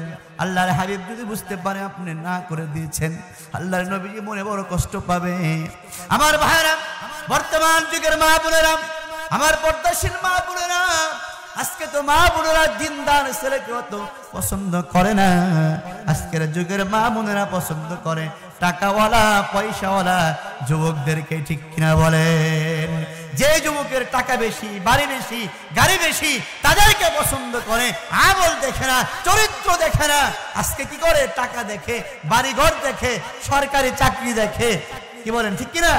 সরকারি চাকরি দেখে। প্রিয় ভাইরা, রাসূল কারীম সাল্লাল্লাহু আলাইহি ওয়াসাল্লাম ঘরের একটু ঠাই, রাসূল কারীম সাল্লাল্লাহু আলাইহি ওয়াসাল্লামের দরবারে এরকম সাহাবে আজমানদেরকে নিয়ে আল্লাহর হাবিব আলোচনা করতেছে মসজিদে নববীর মধ্যে বসে। এমন সময় একজন যুবতী মেয়ে পর্দার সাথে মসজিদের ভিতরে আসছে। আসার পরে বলতেছে, ইয়া রাসূলুল্লাহ, ইয়া হাবিবাল্লাহ, আমি আপনার কাছে একটা কথা বলার জন্য আসছি। প্রিয় ভাইরা, আল্লাহর হাবিব মসজিদে নববীর মধ্যে কথা বলতে সাহাবীদেরকে নিয়ে। এমন সময় কি যুবতী মহিলা আসছে, এসে বলতেছে, ইয়া রাসূলুল্লাহ, আমার একটা কথা ছিল আপনার সাথে। আল্লাহর হাবিব বললেন, মা তুমি মসজিদের ভিতরে চলে আসছো কথা বলার জন্য, কি বলবা মা? তোমার কোনো গার্ডিয়ান আসে নাই? মেয়েটা বলল, না। খেয়াল করেন, মা বোনেরাও খেয়াল করেন, যুবকরা খেয়াল করেন। মেয়েটা বলল, ইয়া রাসূলুল্লাহ, আমার সাথে কেউ আসে নাই। আল্লাহর হাবিব বললেন, কি বলতে চাও? যুবতী মহিলা বলল, ইয়া রাসূলুল্লাহ, ইয়া হাবিবাল্লাহ, আমার অনেক বয়স হয়ে গেছে, যৌবন চলে আসছে। ওগো আল্লাহর নবী, আমি বয়স হয়ে গেছে, আমি একটা বিবাহ করতে চাই। আমাকে আপনার যোগ্য একটা পাত্র দেখে আমাকে বিবাহের ব্যবস্থা করে দেন। বলেন সুবহানাল্লাহ। আল্লাহর হাবিব বললেন, মা শোনো, তুমি আমাকে সরাসরি, তোমার বাবা নাই, মা নাই, কাউকে তুমি আনো নাই, তুমি আমাকে সরাসরি এসে আমাকে তুমি বিবাহের কথা বলতেছো। ও মা, তোমার কি বাবা মা নাই? মেয়েটা বলতেছে, ইয়া রাসূলুল্লাহ, ইয়া হাবিবাল্লাহ, আমার বাবা আছে, মা আছে, কিন্তু আমার বাবা মার চাইতে আমি আপনাকে বড় গার্ডিয়ান মনে করেছি। বলি সুবহানাল্লাহ। আল্লাহর নবীজি, আপনি আমাকে যোগ্য একটা পাত্র দেখে আপনার সাহাবীদের ভিতর থেকে আপনি আমাকে একটা যোগ্য পাত্র দেন, আমি তাকে বিবাহ করতে চাই। আল্লাহর হাবিব বললেন, ও সাহাবারা শোনো, এই মেয়েটা তিনি কি করতে চাই? বিবাহ করতে চায়। এই মেয়েটা বিবাহ করতে চায়। মেয়ের দিকে তাকায় বলেন, ও মা, তুমি যে বিবাহ করবা তুমি কেমন ছেলে চাও? কেমন ছেলেকে তুমি বিবাহ করতে চাও? কিরকম ছেলে রাখবে? আল্লাহর হাবিব মেয়েকে প্রশ্ন করলেন তুমি কিরকম মেয়ে চাও, কিরকম ছেলে চাও, কিরকম ছেলেকে তুমি স্বামী হিসাবে কি করবা, গ্রহণ করবা। মেয়েটা বলতেছে ইয়া রাসূলুল্লাহ আমি এমন একজন স্বামী চাই যেই স্বামীর ভিতরে 3টা গুণ থাকবে। কথা বলেন কয়টা গুণ, সবাই বলেন কয়টা গুণ, যেই স্বামীর ভিতরে কয়টা, 3টা গুণ থাকবে, এই স্বামীকে আমি বিবাহ করতে চাই। মেয়েটা বললেন ইয়া রাসূলুল্লাহ আমি এমন একজন ছেলেকে বিবাহ করব যেই যুবকের ভিতরে 3টা গুণ থাকবে। আল্লাহর হাবিব এই 3 গুণওয়ালা যুবককে আমি বিবাহ করব। যুবকরা খেয়াল করেন আপনাদের ভিতরে এই 3 গুণ আছে কিনা। মেয়েটা বলল ইয়া রাসূলুল্লাহ 1 নাম্বার গুণ হলো আমি ওই ছেলেকে বিবাহ করব যেই ছেলেটা সারা রাত দাঁড়ায়া তাহাজ্জুদ নামাজ আদায় করবে। কথা বলেন কি করবে, সারা রাত দাঁড়ায়া তাহাজ্জুদ নামাজ আদায় করবেন। যুবক ভাইরা কারা কারা সারা রাত তাহাজ্জুদ করেন, হাত তোলেন তো দেখি। সারা রাত তাহাজ্জুদ করেন কারা কারা? ইয়া রাসূলুল্লাহ 1 নম্বর শর্ত হলো যেই যুবক সারা রাত দাঁড়ায়া তাহাজ্জুদ নামাজ পড়বে এমন একটা ছেলে আমার লাগবে। ইয়া রাসূলুল্লাহ আমার 2 নম্বর শর্ত হলো যেই যুবকটা সারা বছর রোজা রাখবে সেই যুবককে আমি বিবাহ করব। 3 নম্বর শর্ত হলো যেই যুবকটা প্রতিদিন আমাকে 1 খতম কুরআনুল কারীম তেলাওয়াত শোনাবে সেই যুবককে আমি বিবাহ করব। শর্ত কয়টা শর্ত? 1 নম্বর কি, সারা রাত তাহাজ্জুদ নামাজ পড়তে হবে, সারা বছর কি করতে হবে, রোজা।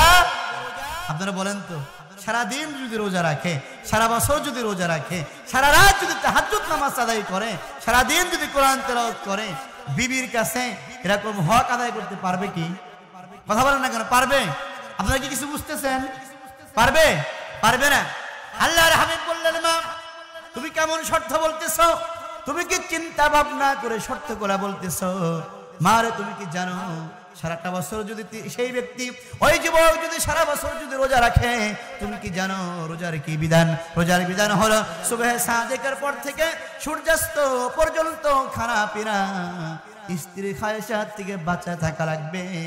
হে মা সারা বছর যদি রোজা রাখে, সারা রাত যদি তাহাজ্জুদ নামাজ পড়ে, আর যদি কুরআনুল কারীম খতম করে, তোমার হকগুলো তো তোমার স্বামী আদায় করতে পারবে না, তাহলে তুমি মা কিসের জন্য বিবাহ করতে চাও? মেয়েটা বললো ইয়া রাসূলুল্লাহ আমি এত কথা বুঝি না, আপনার কোন সাহাবী এই 3টা শর্ত মেনে যদি আমাকে বিবাহ করতে চায় তাহলে এমন একটা সাহাবীকে আমাকে দেন, আমি তাকে বিবাহ করতে চাই। জোরে বলেন সুবহানাল্লাহ। আপনারা বলেন তো এই যে ঘটনা, এই ঘটনার ভিতরে রহস্য আছে কি নাই? আছে না রহস্য? আছে। আল্লাহর হাবিব বললেন ও সাহাবারা শোনো, তোমাদের ভিতরে কোন যুবক আছে সারা বছর রোজা রাখা রাখবে, সারা রাত দাঁড়ায় তাহাজ্জুদ নামাজ পড়া রাখবে, আর কি করতে হবে? এরকম প্রতিদিন 1 খতম কুরআনুল কারীম তেলাওয়াত করে এই মেয়েকে শোনাতে হবে। এই 3টা শর্তে রাজি আছো কারা কারা? হাত তুলে দেখাও তারা। সব সাহাবী চুপ হয়ে গেছে। সব সাহাবী কি হয়ে গেছে? চুপ হয়ে গেছে। সব সাহাবী চুপ হয়ে গেছে। 1 নম্বর সাহাবী হযরত আবু বকর সিদ্দিক চুপ, হযরত ওমর ফারুক চুপ, হযরত ওসমান গনি চুপ, হযরত আলী রাদিয়াল্লাহু তাআলা আজমাইন চুপ। সবাই চুপচাপ বসে আছে। এদের ভিতর থেকে হঠাৎ করে একজন যুবক সাহাবী এরকম হাত তাউসু করছে। জোরে বলেন সুবহানাল্লাহ। কয়জন সাহাবী হাত তুলছে? কয়জন? একজন। আল্লাহর হাবিব বললেন এই সাহাবী দাঁড়াও, তুমি দাঁড়াও। দাঁড়াইছে। আচ্ছা তুমি কি এই 3টা শর্ত মানতে পারবা? বলতেছে হ্যাঁ পারবো। আল্লাহর হাবিব কি করলেন? এই মেয়ের গার্ডিয়ানকে ডাকলেন, ডেকে এই মেয়ের সাথে এই ছেলের গার্ডিয়ানকে ডেকে বিবাহ সম্পূর্ণ করায় দিলেন।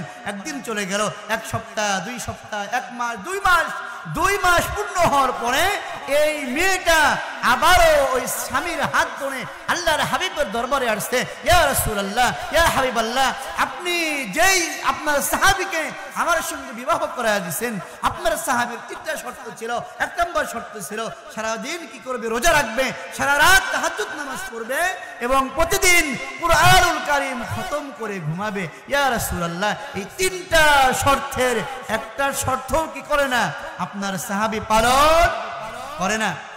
আমার ভাইরা, রাসূল করিম সাল্লাল্লাহু আলাইহি ওয়াসাল্লাম সাহাবীর দিকে তাকালেন।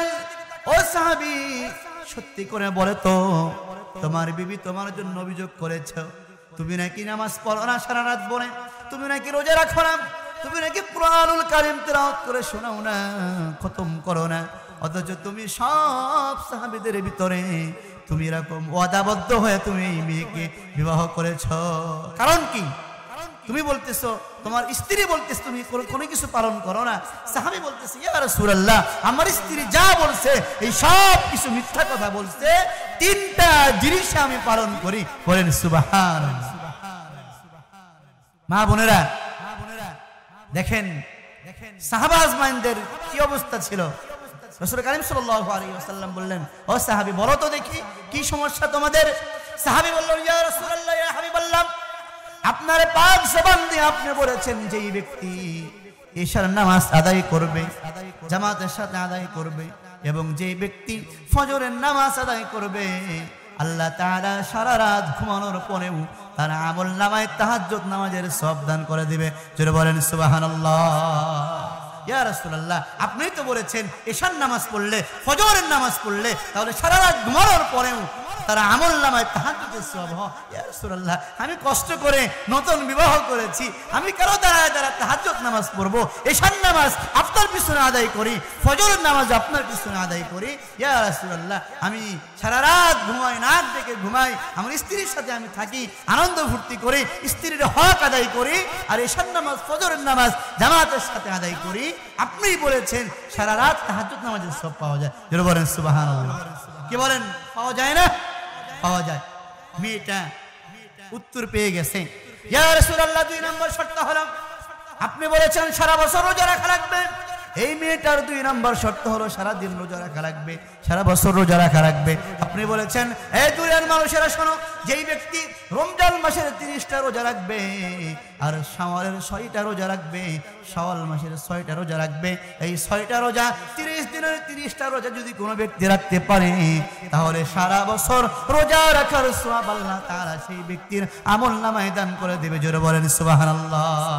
আল্লাহ তাআলা আল্লাহর নবী ও আল্লাহর হাবিব আমি কেবলমাত্র সবেমাত্র বিবাহ করেছি, আপনি বলেছিলেন রোজা রাখা রাখবে, রমজান মাসের রোজা রাখছি, শাওয়াল মাসের 6টাও রোজা রাখছি, আপনি তো বলেছেন সারা বছরের রোজার সওয়াব পাবো, এই জন্য সারাদিন খাই আর বিবির সঙ্গে বিবির হক গুলো আদায় করি। বলেন সুবহানাল্লাহ। কি বলেন? রমজান মাসের 30টা রোজা আর শাওয়ালের 6টা রোজা রাখলে কি হবে? সারা বছর রোজা রাখার সওয়াব পেয়ে যাবে। 3 নম্বর শর্ত হলো আমার বিবি বলেছে আমাকে প্রতিদিন কি করতে হবে? ঘুমানোর পূর্বে তাকে 1 খতম কুরআনুল কারীম শোনানো লাগবে। ওগো আল্লাহর নবীজি আপনিই তো বলেছেন যে ব্যক্তি সূরাতুল ইখলাস একবার পাঠ করবে আল্লাহ তাআলা তার আমলনামায় 10 পারা কোরআনের সওয়াব তার আমলনামায় দিবে। জোরে বলেন সুবহানাল্লাহ। সূরার নাম কি? সূরা ইখলাস। একবার পাঠ করলে 10 পারা কোরআনের খতম, 3 বার পাঠ করলে 1 খতম কোরআন সওয়াব আল্লাহ তাআলা দান করবে। ওগো নবীজি আপনিই তো বলেছেন 3 বার সূরা ইখলাস পাঠ করলে পুরা কোরআন খতমের সওয়াব পাওয়া যায়, আমি কষ্ট করে কেন পুরা কোরআন শরীফ পড়ব? ইয়া রাসূলুল্লাহ আমি প্রত্যেকদিন রাতে আমার স্ত্রীর সামনে সূরা ইখলাস 3 বার পড়ি, 1 খতমের সওয়াব আমার বিবিও পেয়ে যায়, আমিও পেয়ে যায়। মেয়েটা স্বামীর হাত ধরছে, ইয়া রাসূলুল্লাহ আমার মনে অনেক কষ্ট ছিল, আর কষ্ট নাই, আমি যোগ্য একজন স্বামী পেয়েছি, আপনি আমাদের জন্য দোয়া করেন আমরা যেন এরকম যতদিন বাঁচবো সুখী সমৃদ্ধ জীবন গঠন করে বাঁচতে পারি। আল্লাহর হাবিব দোয়া করে দিলেন। বলেন সুবহানাল্লাহ। আমার ভাইরা যে জায়গা থেকে একটু দূরে সরে গেছে হযরত সাদ ওই যে বিবাহের জন্য চিরকুট নিয়ে গেছে মেয়ের কাছে, মেয়েও কি হয়ে গেছে? রাজি হয়ে গেছে। মেয়েটা বাবাকে ডেকে বলে আব্বা জান আল্লাহর হাবিব যেই যুবককে আমার জন্য নির্বাচন করেছে সেই যুবক কোনো সাধারণ যুবক না। ওগো আল্লাহর হাবিব, আল্লাহর হাবিবকে আপনি বলবেন আমি এই বিবাহের জন্য রাজি হয়ে গেছি। মেয়ের বাবা কি করলো? আল্লাহর হাবিবের কাছে চলে গেল, ইয়া রাসূলুল্লাহ ইয়া হাবিবাল্লাহ আর কোনো বাধা নাই, আমার মেয়েটা রাজি, আমিও রাজি। ওগো আল্লাহর নবীজি আমার মেয়ের সঙ্গে সাদের বিবাহের ব্যবস্থা আপনি করে দেন। হযরত সাদ নবীজির সাহাবী আমল করতো, তাহাজ্জুদ নামাজ পড়তো, এরকম জিহাদের ময়দানে যাইতো। হ্যাঁ, কারো সাহাবী দেখতে সুন্দর ছিল না, রাসূলের সাথে সম্পর্ক ছিল, রাসূল কারীম সাল্লাল্লাহু আলাইহি ওয়াসাল্লামের কাছে এরকম সম্পর্ক থাকার কারণে আল্লাহর হাবিব কি করলেন, ওই সুন্দরী মেয়ের সঙ্গে সাদের বিবাহের ব্যবস্থা করে দিলেন। সাদকে বললেন, সাদ রে শোনো, তোমার বিবাহের মোহরানা দেওয়া লাগবে। কি করতে হবে? মোহরানা দেওয়া লাগবে, মোহরের ব্যবস্থা করো। রাসূল কারীম সাল্লাল্লাহু আলাইহি ওয়াসাল্লাম হযরত উসমান গনির মাধ্যমে মোহরের ব্যবস্থা করে দিলেন। 400 দিরহাম দিলেন হযরত সাদের হাতে। হযরত সাদ বিবাহ করবে, আজকে বিবাহ করবে, সন্ধ্যার দিকে তার বিবাহ হবে। 400 দিরহাম নিয়ে বাজারে চলে গেলেন, শেরওয়ানি কিনবে, এরকম হলুদ শাড়ি কিনবে, বিবাহের সরঞ্জাম কিনবে। এই কেনার জন্য কি করলেন? বাজারে চলে গেলেন। চলে যাওয়ার পরে কেনাকাটা করবে, অনেকগুলা কেনাকাটা করেছেন। কেনাকাটার পরে কি করলো? কেনাকাটা করবে, টাকাও দিবে। এমন সময় কে যেন ঘোষণা দিল, হে দুনিয়ার মানুষেরা, নবীর সাহাবারা, একটু পরেই যুদ্ধের তামামা শুরু হয়ে যাবে, জিহাদে যাওয়া লাগবে, যুদ্ধে যাওয়া লাগবে। তোমরা যারা যুদ্ধে যেতে চাও, আল্লাহর রাহে যারা জীবন বিলাতে চাও, তারা অতি তাড়াতাড়ি মসজিদে নববীর মধ্যে তোমরা চলে যাও। নবীর সাহাবী হযরত সাদ কি করলেন? আল্লাহর হাবিবের ঘোষণা শুনে এরকম বিবাহের সরঞ্জাম, শেরওয়ানি, অন্য জিনিসগুলো কি করলেন? দোকানদারের কাছে ফিরে দিলেন। দোকানদারকে বললেন, ও দোকানদার ভাই, এই জিনিসগুলা ফিরে নাও। আল্লাহর হাবিব কি করেছে? জিহাদের ময়দানে ডাক করে আসছে, আল্লাহর জন্য, দ্বীনের জন্য, কোরআনের জন্য, ইসলামের জন্য জিহাদের ময়দানে যাওয়া লাগবে, দ্বীনের জন্য জিহাদের ময়দানে যাওয়া লাগবে। আমার যুবক ভাইরা, আজকে আমার যুবক ভাইরা এই যে কোরআনের প্যান্ডেলের আয়োজন করেছে, কোরআনের আয়োজন করেছে, এই যুবকদের মতো হযরত সাদ একজন যুবক ছিল। আজকে বিবাহ করবে, বিবাহের সব কিছু ছেড়ে এরকম তরবারি ডাল কিনে জিহাদের ময়দানে আল্লাহর হাবিবের জন্য, দ্বীনের জন্য, কোরআনের জন্য হযরত সাদ কি করলেন? জিহাদের ময়দানে চলে গেলেন। এক পর্যায়ে যুদ্ধ করতে করতে হযরত সাদ জিহাদের ময়দানে শহীদ হয়ে গেলেন। জোরে বলেন সুবহানাল্লাহ। আমার ভাইরা, হযরত সাদ কি করলেন? আজকে বিবাহ, সন্ধ্যার দিকে বিবাহ, আজকে সে বাসর করবে, এরকম বিবাহের জিনিসপাতি কিনেছেন, কিন্তু জিহাদের কথা আসছে, কোরআনের কথা আসছে, দ্বীনের কথা আসছে, সব কিছু ফাড়িয়ে দিয়া জিহাদের ময়দানে আল্লাহর জন্য, কোরআনের জন্য, এরকম দ্বীনের ময়দানে ঝাঁপিয়ে পড়ছে। যদি বলেন সুবহানাল্লাহ। আমার যুবক ভাইরা, সাহাবা আজমাইন নিজের জীবনকে জীবন মনে করে নাই, কোরআনের জন্য, দ্বীনের জন্য, রাসূলের জন্য নিজের জীবনকে উৎসর্গ করতে এক জাররা পিছু পা হয় নাই। ঠিক কিনা বলেন? মুসলমান যুবক ভাইরা যারা কোরআনকে ভালোবাসে, ইসলামকে ভালোবাসে, রাসূলকে ভালোবাসে, আল্লাহকে ভালোবাসে, তারা ঈমানকে এরকম ধরতে, ঈমানের জন্য জীবন দিতে রাজি, কিন্তু বাতিলের কাছে মাথা নত করে ঈমান ছাড়তে রাজি না। কথা বলেন ঠিক কিনা? এই জন্য আমার ভাইরা, হযরত সাদ কি করলেন? যুদ্ধের ময়দানে যুদ্ধ করতে করতে শহীদ হয়ে গেলেন। আল্লাহর হাবিবের কানে খবর আসলো। কি খবর আসলো? যে আল্লাহর হাবিবের সাহাবী আজকে রাত্রে যার বিবাহ হওয়ার কথা, তার শহীদ হয়ে গেছে। রাসূল কারীম সাল্লাল্লাহু আলাইহি ওয়াসাল্লাম তিনি কেঁদে ফেললেন, চক্ষু দিয়ে পানি জড়ালেন। আল্লাহর হাবিব হযরত সাদের দেহটাকে দেখার জন্য চলে আসলেন। আল্লাহর হাবিব দেখলেন হযরত সাদের শরীরটা রক্ত দিয়ে ক্ষত বিক্ষত হয়ে গেছে, হাত নাই, পা নাই, অঙ্গ প্রত্যঙ্গ গরম। কাফের মুশরিকরা এরকম খন্ড খন্ড, টুকরা টুকরা করে ফেলেছে। রাসূল কারীম সাল্লাল্লাহু আলাইহি ওয়াসাল্লাম এই খন্ড লাশগুলা আল্লাহর হাবিব দেখলেন, দেখে চোখের পানি ফেললেন, কাঁদতেছে, চোখের পানি টস টস করে ফেলতেছে। আবার হঠাৎ করে আল্লাহর হাবিব কাদার ভিতরে এই চক্ষুটাকে বন্ধ করে মুস্কি মুস্কি আল্লাহর হাবিব হেসে দিলেন। জোরে বলেন সুবহানাল্লাহ। আল্লাহর হাবিবের চেহারার দিকে সাহাবা আজমাইন তাকাছে, ইয়া রাসূলুল্লাহ, ইয়া হাবিবাল্লাহ, আপনি মাত্র কাঁদলেন আবার হাসতেছেন। আল্লাহর হাবিব বললেন, ও সাহাবারা, আমার সাদ আজকে বিবাহের কথা ছিল, আজকে বিবাহ করবেন, কিন্তু বিবাহ না করে আমার সাদ বিবাহের জিনিসগুলা বিক্রি করে তরবারি কিনে আল্লাহর জন্য, কোরআনের জন্য নিজের জীবনকে শহীদ করে দিয়েছে। শহীদ হতে দেরি করেছে। আল্লাহ তাআলা জান্নাত থেকে হুর গিলমান পাঠাতে আল্লাহ তাআলা দেরি করে নাই। হুরাল গিলমান গোলা সাদের লাশকে জান্নাতে নেওয়ার জন্য তারা পারাপারি করতেছে, হুড়াহুড়ি করতেছে। এত সুন্দর দৃশ্য দেখে আমি রাসূল হেসে দিয়েছি। জোরে বলেন সুবহানাল্লাহ। আমার প্রিয় ভাইরা, এই জন্য আমাদের ইসলামের জন্য ত্যাগ করতে হবে।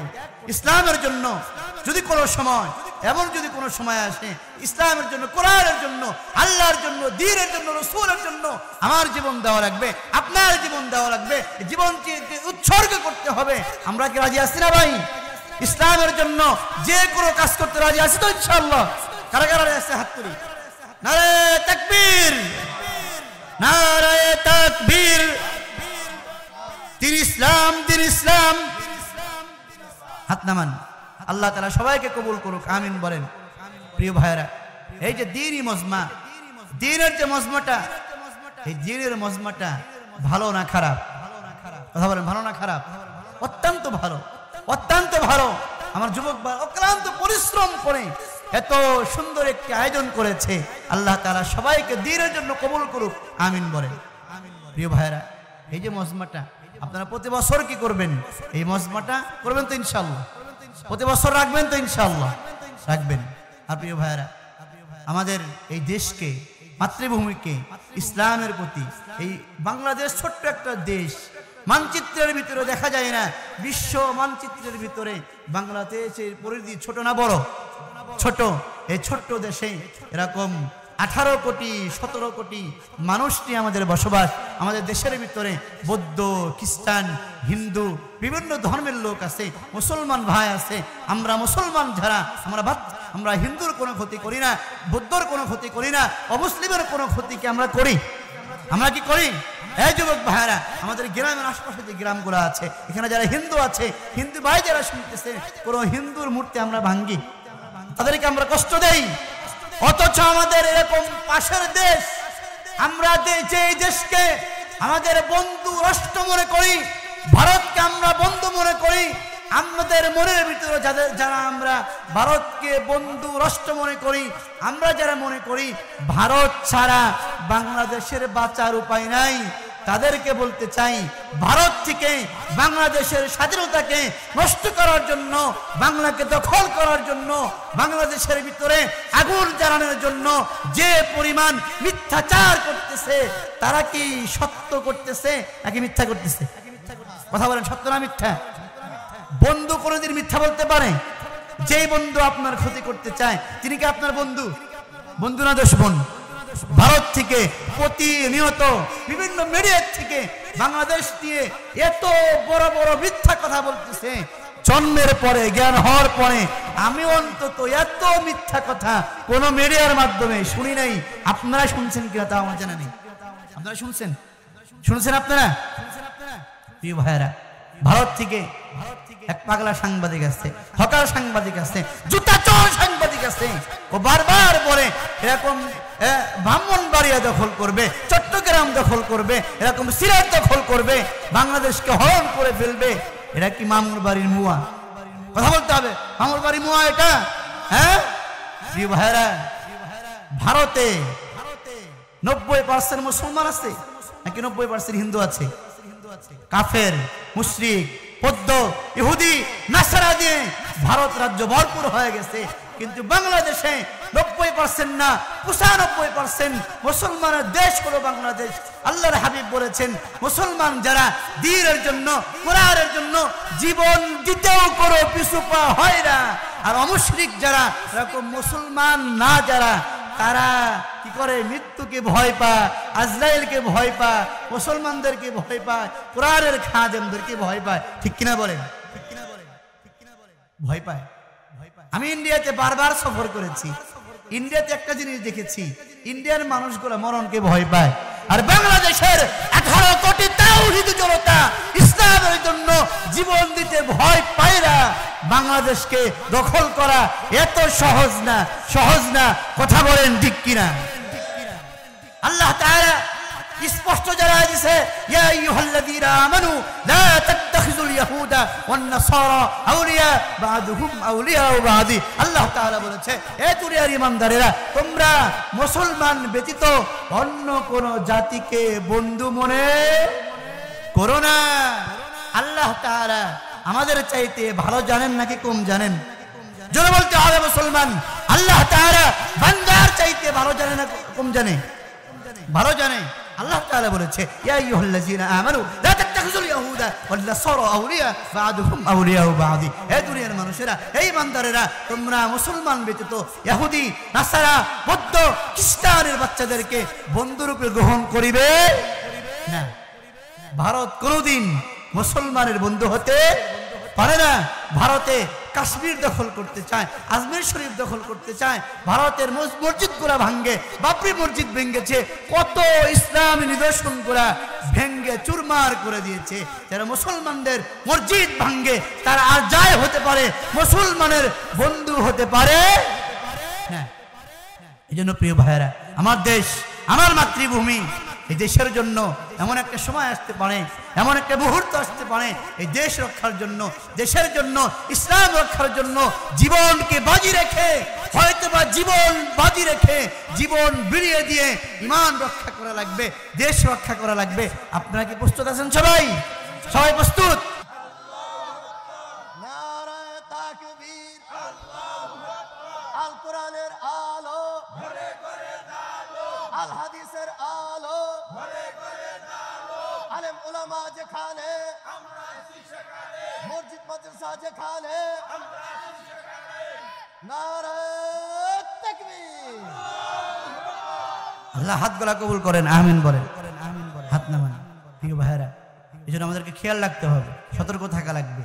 এখানে যত যুবক যারা আছেন, যারা ফেসবুক চালান, হোয়াটসঅ্যাপ চালান, ইমো চালান, অনলাইন প্ল্যাটফর্ম যারা ব্যবহার করেন, যারা যেভাবে অনলাইনকে ইউজ করতে পারেন, যারা যত বেশি জানেন, যত মিডিয়ার ভিতরে বাংলাদেশের অপপ্রচার এরকম মিডিয়ার ভিতরে করবে, যত জায়গায় করবে, তত জায়গায় আপনারা ডিজিটাল প্ল্যাটফর্মের মাধ্যমে ভারতকে শত্রু রাষ্ট্র, ভারত বাংলাদেশের জন্য, মুসলমানদের জন্য বন্ধু রাষ্ট্র হতে পারে না।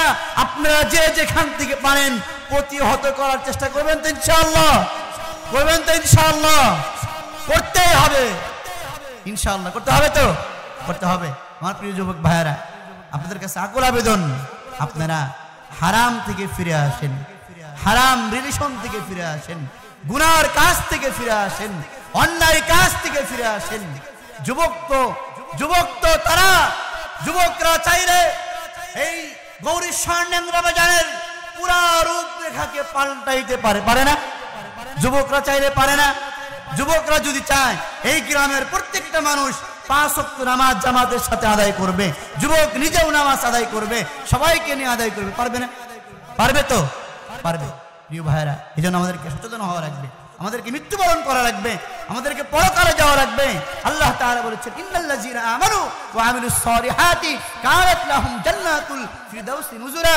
হে দুনিয়ার মানুষেরা, তোমরা যদি জান্নাতুল ফিরদাউস পেতে চাও, দুইটা কাজ করা লাগবে। 1 নাম্বার কাজ হলো সচ্চা ঈমান আনতে হবে আল্লাহর প্রতি। 2 নাম্বার কাজ কি? আমল করতে হবে, নেক আমল করা লাগবে। আমরা করবো তো ইনশাআল্লাহ। খুব অল্প সময়ের ভিতরে, 5 মিনিটের ভিতরে আলোচনা শেষ হয়ে যাবে ইনশাআল্লাহ। প্রিয় ভাইয়েরা, এই জন্য যে কথাগুলো বললাম, ভাঙ্গা ভাঙ্গা কথা, আপনারা সবাই আমার জন্য দোয়া করবেন। আল্লাহ তাআলা যেন আরো অনেক যোগ্যতা সম্পূর্ণ বানায়। কিন্তু আল্লাহ তাআলা হায়াত দিয়েছে, মুসলমান যারা কোরআনের জন্য জিহাদ করলে, কোরআনের জন্য যদি তারা কাজ করে, যদি তারা মরেও যায় কোরআনের জন্য, দ্বীনের জন্য, মরলে শহীদ, বাঁচলে কি গাজী। এই জন্য ভয় করবো না আমরা কাউকে, আমরা ভয় করব না। এই সোনার বাংলাদেশটা আমরা এমন একজন নেতৃত্বের হাতে তুলে দিব, এমন একজন ব্যক্তিদের হাতে তুলে দিব যাদের সম্পর্ক কোরআনের সাথে থাকবে।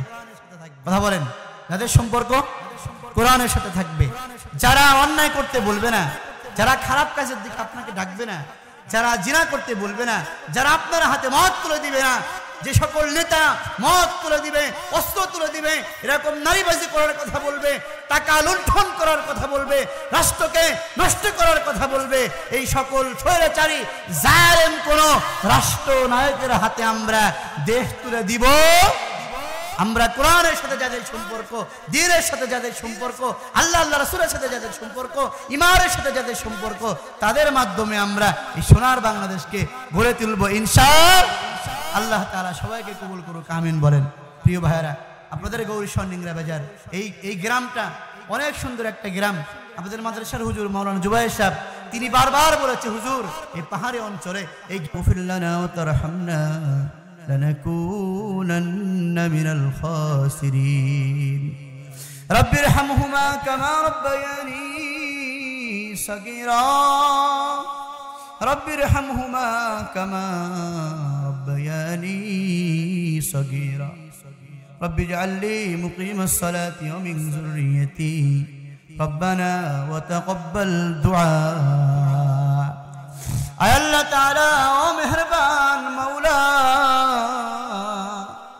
اے اللہ تعالی টাঙ্গাইল জেলার ঘাটাইল থানার অন্তর্গত গৌরীশ্বর নেংরা বাজার গ্রামের ভিতরে আল্লাহ তাআলা এই গ্রামের আল্লাহ যুবক ভাইরা অক্লান্ত পরিশ্রম করে আল্লাহ দিনের পর দিন রাতের পর রাত পরিশ্রম করে আল্লাহ তাআলা আমার কলিজা টুকরা যুবক বন্ধুগণ আল্লাহ এই কোরআনের সুন্দর একটা বাগান বানিয়েছে। আল্লাহ তাআলা মেহেরবানি করে আল্লাহ আজকের মাহফিলকে আপনি কবুল আর মঞ্জুর করিয়া নেন। আল্লাহ তাআলা মাহফিলকে আপনি নাজাতের জরিয়া বানায়া দেন। আল্লাহ তাআলা গ্রামের মানুষেরা যে যেভাবে সহযোগিতা করেছিল আল্লাহ, টাকা দিয়া, পয়সা দিয়া, বুদ্ধি দিয়া, শ্রম দিয়া, আল্লাহ জনপ্রতিনিধি যারা আছে তারা অনেক মেহনত করছে। আল্লাহ তাআলা যুবক ভাইরা মেহনত করেছে, মুরব্বী বাবাজিরা মেহনত করেছে, কষ্ট করেছে আল্লাহ। আল্লাহ পর্দানিশিনী মা বোনেরাও কষ্ট করেছে, দোয়া করেছে, মেহনত করেছে। আল্লাহ সবার মেহনতকে আপনি কবুল আর মঞ্জুর করে আনেন। আল্লাহ এই মাহফিলকে আপনি নাজাতের জরিয়া বানায়া দেন আল্লাহ। আল্লাহ তাআলা কাল কঠিন কিয়ামতের ময়দানে আপনার আরশের ছায়া ব্যতীত আর কোন ছায়া থাকবে না। ও দরদি আল্লাহ, ওই কঠিন মুসিবতের দিনে আল্লাহ সবাইকে আরশে আজিবের ছায়ার নিচে থাকার ব্যবস্থা করে দিও। আল্লাহ তাআলা সবাইকে আপনি কবুল করেন আল্লাহ, কবুল আর মঞ্জুর করেন। আল্লাহ জানি না কার মানা আল্লাহ কে যেন মাকে হারিয়েছে, কোন কোনে ঠান্ডা শীতের ভিতরে জামা কাপড় সারা থাকা যায় না, ল্যাপ কম্বল সারা থাকা যায় না, জরম দুঃখিনী গর্ভধারিণী দরদি মা 10 মাস 10টা দিন সন্তানকে পেটে ধারণ করার পরে সন্তান দুনিয়াতে মায়ের বুকে লাথি মেরে মাকে বেহুশ বানায়া দুনিয়াতে আসার পরে মাকে আরো কত কষ্ট দেয়। আল্লাহ তাআলা কোন কোন ঠান্ডা শীতের ভিতরে আল্লাহ বাচ্চা বারবার প্রসাব পায়খানা করে, কাপড়গুলো ভিজে যায়, বিছানা ভিজে যায়, মায়ের কাপড় চোপড় ভিজে যায়। শুকনা কাপড় যখন না থাকে মা বিরক্ত হয় না, সন্তানকে ঠান্ডার ভিতরে আশ্রয় করে দেয় না। সন্তানকে মা জননী মায়ের কলিজার ভিতরে বুকের ভিতরে গরম জায়গা, সন্তানকে লালন পালন করে আল্লাহ।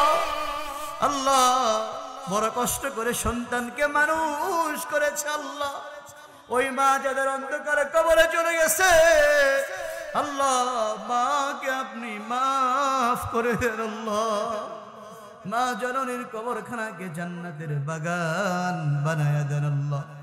আল্লাহ তাআলা জানি না কার যেন বাবা নাই আল্লাহ, বাবা সন্তানের জন্য বটগাছের ছায়া, আল্লাহ তাআলা বাবা সন্তানের জন্য নিজের যৌবন শেষ করে দেয় আল্লাহ। কত কষ্ট বাবা সন্তানের জন্য করে, যাদের বাবা নাই তারা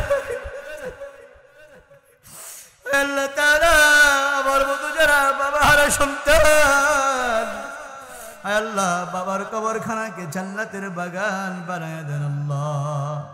রব্বির হামহুমা কামা রব্বায়ানি সগীরা, রব্বির হামহুমা কামা রব্বায়ানি সগীরা। আল্লাহ তাআলা আমাদের আব্বা আম্মার কবরখানাকে জান্নাতের বাগান বানায়া দেন আল্লাহ।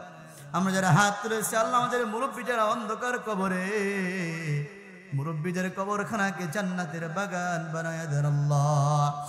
আল্লাহ তাআলা এই গ্রামের যত মানুষ অন্ধকার কবরের বাসিন্দা হয়ে গেছে আল্লাহ, সবার কবরখানাকে জান্নাতের বাগান বানায়া দেন আল্লাহ।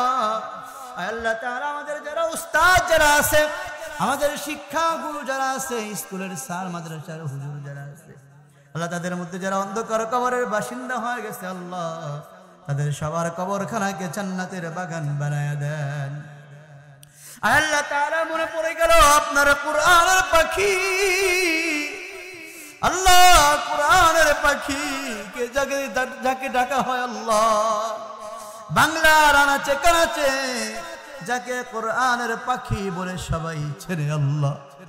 আল্লাহ আমার উস্তাদ আল্লামা সাইদি সাহেব হুজুর আল্লাহ, আল্লাহ তাআলা দীর্ঘ অর্ধশত বছর কোরআনের খেদমত করে বাতিলের কাছে মাথা নত করে দেয় আল্লাহ। বাতিলের কাছে যদি মাথা নত করত হয়তো বা অনেক কিছু দুনিয়ায় পেয়ে যেত আল্লাহ। সাহাবা আজমাইনদের মতো আল্লাহ তাআলা ঈমানকে বলিয়ান রেখে বাতিলের কাছে মাথা নত না করে শাহাদাত বরণ করেছে আল্লাহ। আল্লাহ তাআলা আল্লামা সাইদি সাহেবকে আপনি মাফ করে দেন আল্লাহ, তার কবরখানাকে জান্নাতের বাগান বানায় দেন আল্লাহ তাআলা। প্রিয় বাংলাদেশকে আপনি কবুল করেন আল্লাহ। বাংলাদেশের দিকে যারা শকুরের মতো শত্রুর ভাব নিয়ে যারা তাকায় তাদেরকে আপনি হেদায়েত দান করেন আল্লাহ। হেদায়েত যদি না থাকে আল্লাহ ধ্বংস করে দেন আল্লাহ, আল্লাহ ধ্বংস করে দেন আল্লাহ। আল্লাহ মুসলমানদেরকে আপনি হিফাজত করেন আল্লাহ, ফিলিস্তিনের মুসলমানদেরকে হিফাজত করেন আল্লাহ, तमाम পৃথিবীর মুসলমানদেরকে হিফাজত করেন আল্লাহ। আল্লাহ তাআলা সর্বশেষ আপনার কাছে ফরিয়াদ আল্লাহ, আজকে যে সকল যুবক ভাইরা কষ্ট করে মাহফিল আয়োজন করেছে আল্লাহ, প্রত্যেকটা যুবককে আপনি কবুল করেন, খালিদ বিন ওয়ালিদের মতো আপনি তাদেরকে কবুল করে নেন আল্লাহ তাআলা। টাকা পয়সা বুদ্ধি সময় শ্রম মেহনত যে যেভাবে করেছে সবার মেহনতকে আপনি কবুল করেন আল্লাহ। জান্নাতের মেহমান আপনি সবাইকে বানায় দিন আল্লাহ।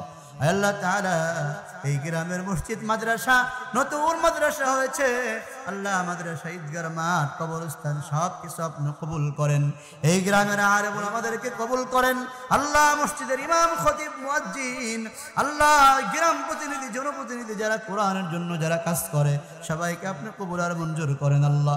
আল্লাহ তাআলা আমার মুরব্বী বাবাজিরা বুড়া বাবারা আল্লাহ, মুরব্বী বাবাজি দাড়ি চুল গোলাপ পেকে গেছে আল্লাহ, বাবাজিদেরকে হযরতে আবু বকর সিদ্দিকের সঙ্গে হাসর নাসর করার তৌফিক দিয়েন আল্লাহ।